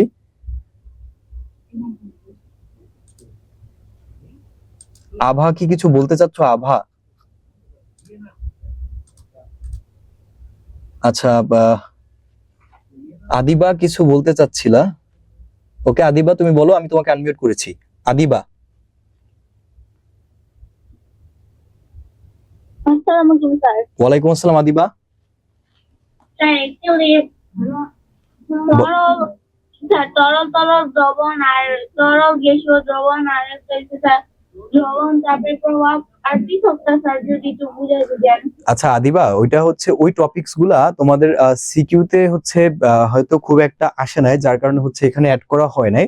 বাট এই টপিক গুলার জন্য আমি হচ্ছে সিকিউতে কিছু কিছু প্রশ্ন রেখেছি, ওই প্রশ্নগুলোর মধ্যে তোমরা হয়তো এই উত্তরগুলো পেয়ে যাবা। এরপরেও যদি ওইখানে কোশ্চেন গুলো না থাকে, এই রিলেটেড কোশ্চেন তরল তরল দ্রবণ বা আরো যেগুলোর কথা তুমি বললা, তাহলে হচ্ছে আমি পরবর্তীতে তোমাদের রিভিশন ক্লাস যখন হবে আবারও, তখন হচ্ছে আমি কোনো একটা ক্লাসে এই টপিক গুলা কোনো একটা টিচারের মাধ্যমে তোমাদের পড়িয়ে দিব, অথবা আমি নিজে এসে পড়াবো। ঠিক আছে? আপাতত হচ্ছে আমাদের বেসিক পার্ট যতটুকু ছিল এইটুকুর উপর থেকে আমরা সৃজনশীলটা করব। হ্যাঁ, আচ্ছা ওকে ওকে, ঠিক আছে। আচ্ছা, তাহলে আসো এবার আমরা আমাদের নেক্সট পার্টে চলে যাই।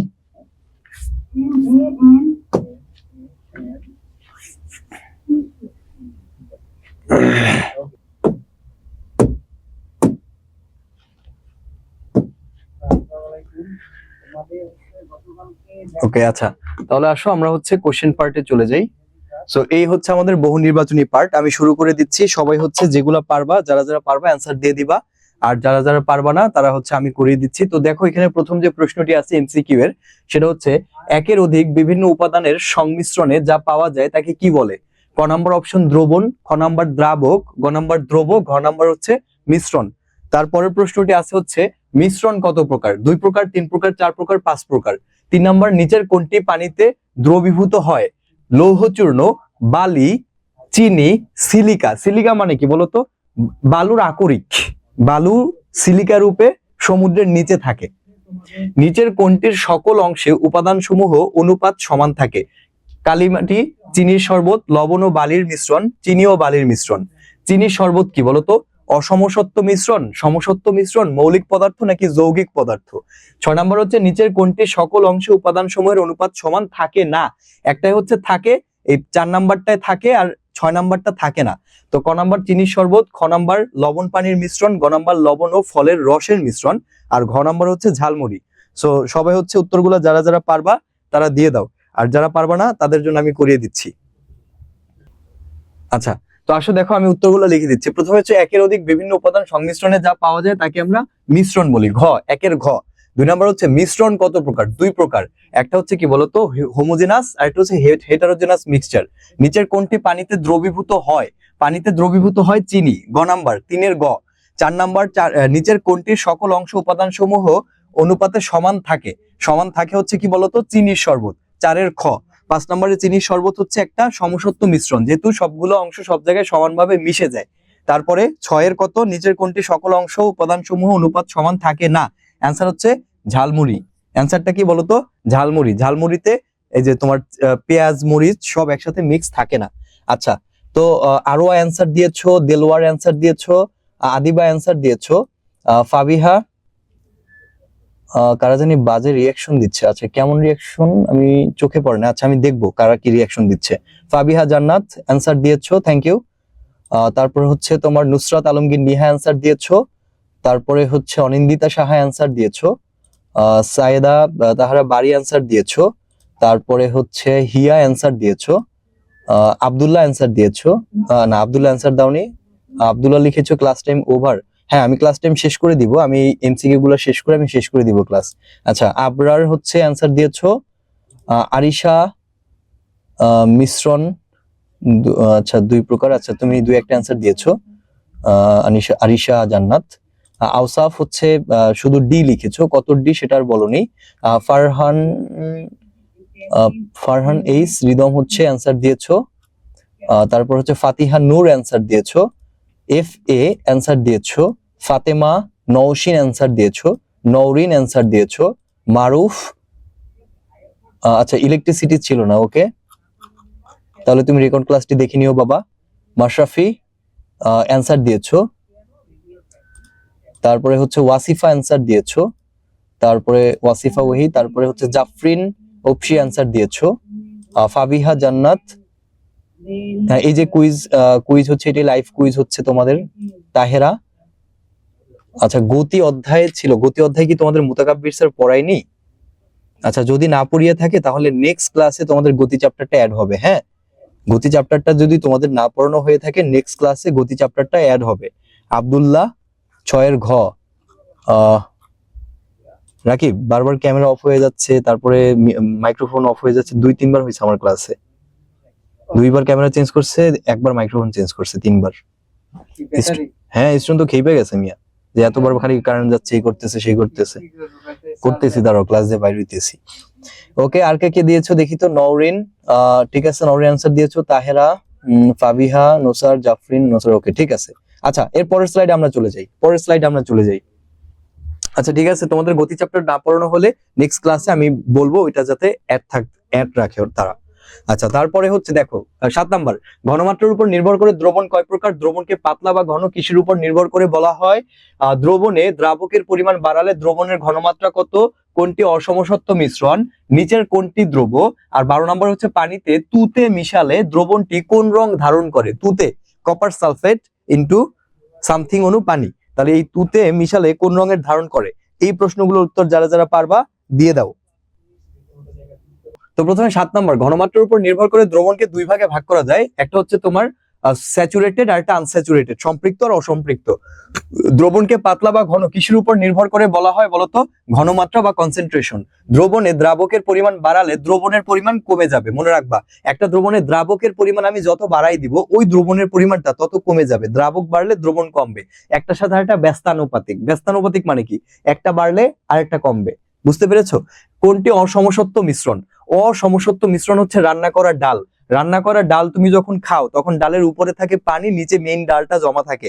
মানে ডালটা কিন্তু সব পানিতে সমানভাবে মিক্স হয় না, ওটাকে তুমি মানে নাড়াই নাড়াই তারপর মিক্স করো, বাট অটোমেটিক্যালি কিন্তু মিক্স হয় নাই কিন্তু, যার কারণে এটা হচ্ছে একটা অসমসত্ব মিশ্রণ। নিচের কোনটি দ্রব? দ্রব হচ্ছে তুতে।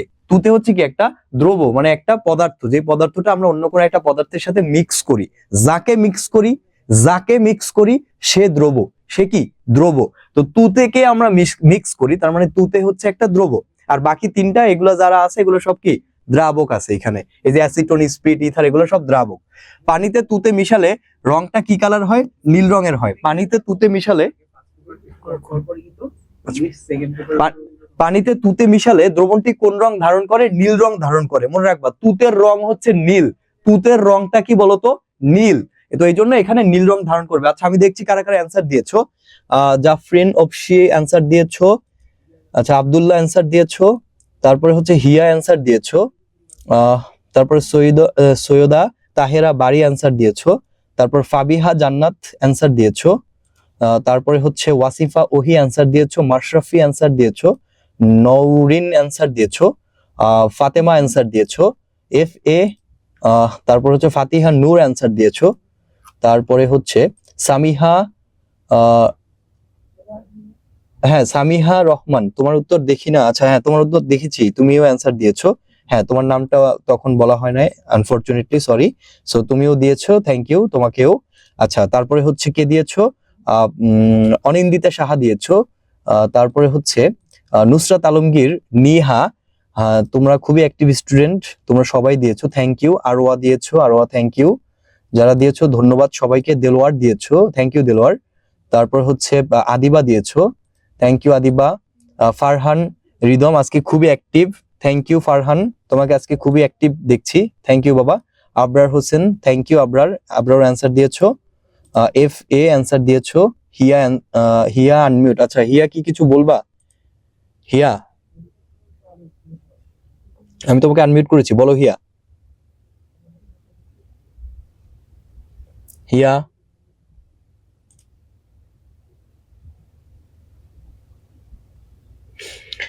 আচ্ছা ঠিক আছে, তাহলে আমি পরের স্লাইডে চলে যাই। দেখো পরের স্লাইডে চলে যাই। 13 নাম্বার, তুতের বর্ণ কেমন? মাত্রই করিয়েছি। তারপরে কি? 14 নাম্বার, কিছু দ্রাবক যা সব রকম পদার্থকে দ্রবীভূত করতে পারে তাকে কি বলে? 15 নাম্বার, এখন পর্যন্ত কোনটি সর্বজনীন দ্রাবক হিসেবে পাওয়া গেছে? 16 নাম্বার, কোনটি একটি উৎকৃষ্ট দ্রাবক?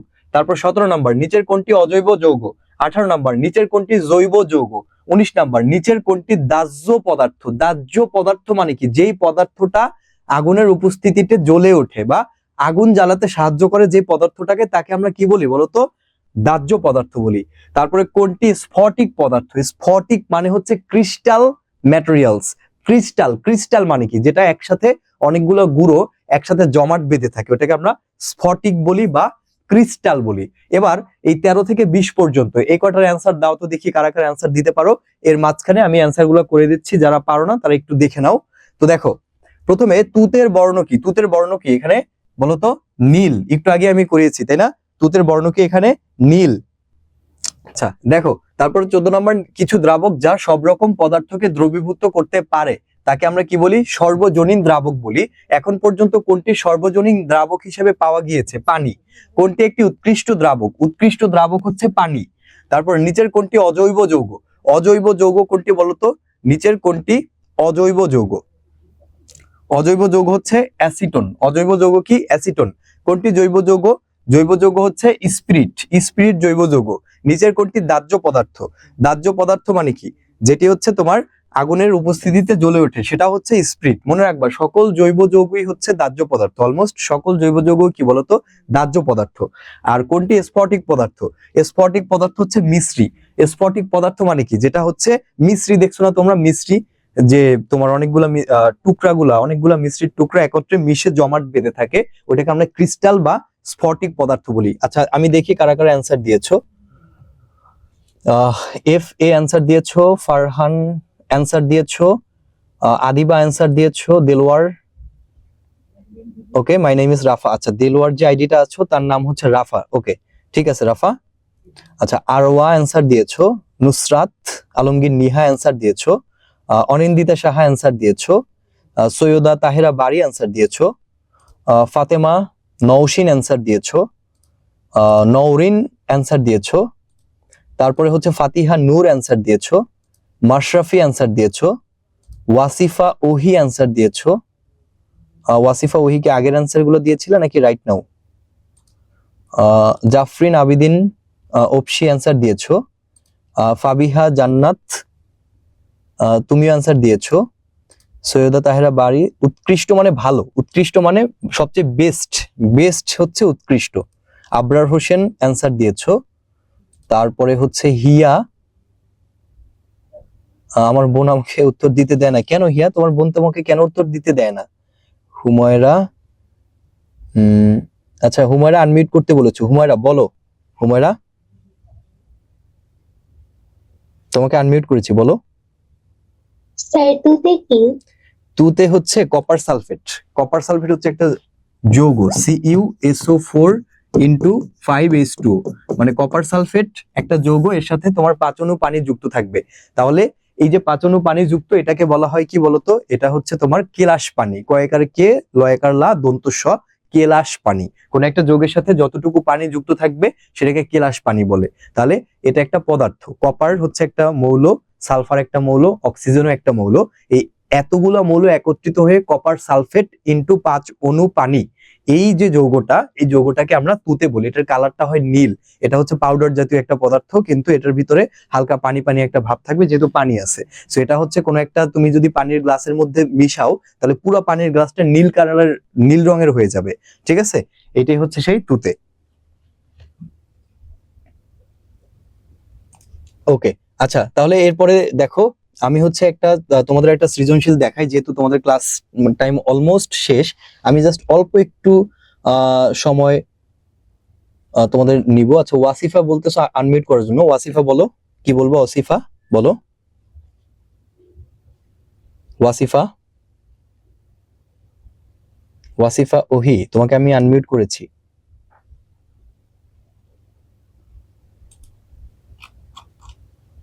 হ্যালো হ্যাঁ ওয়াসিফা বলো। হ্যালো, আসসালামু আলাইকুম। ওয়ালাইকুম আসসালাম ওয়াসিফা। স্যার আমাদের বইয়ে একটা ছিল যে বলো। হচ্ছে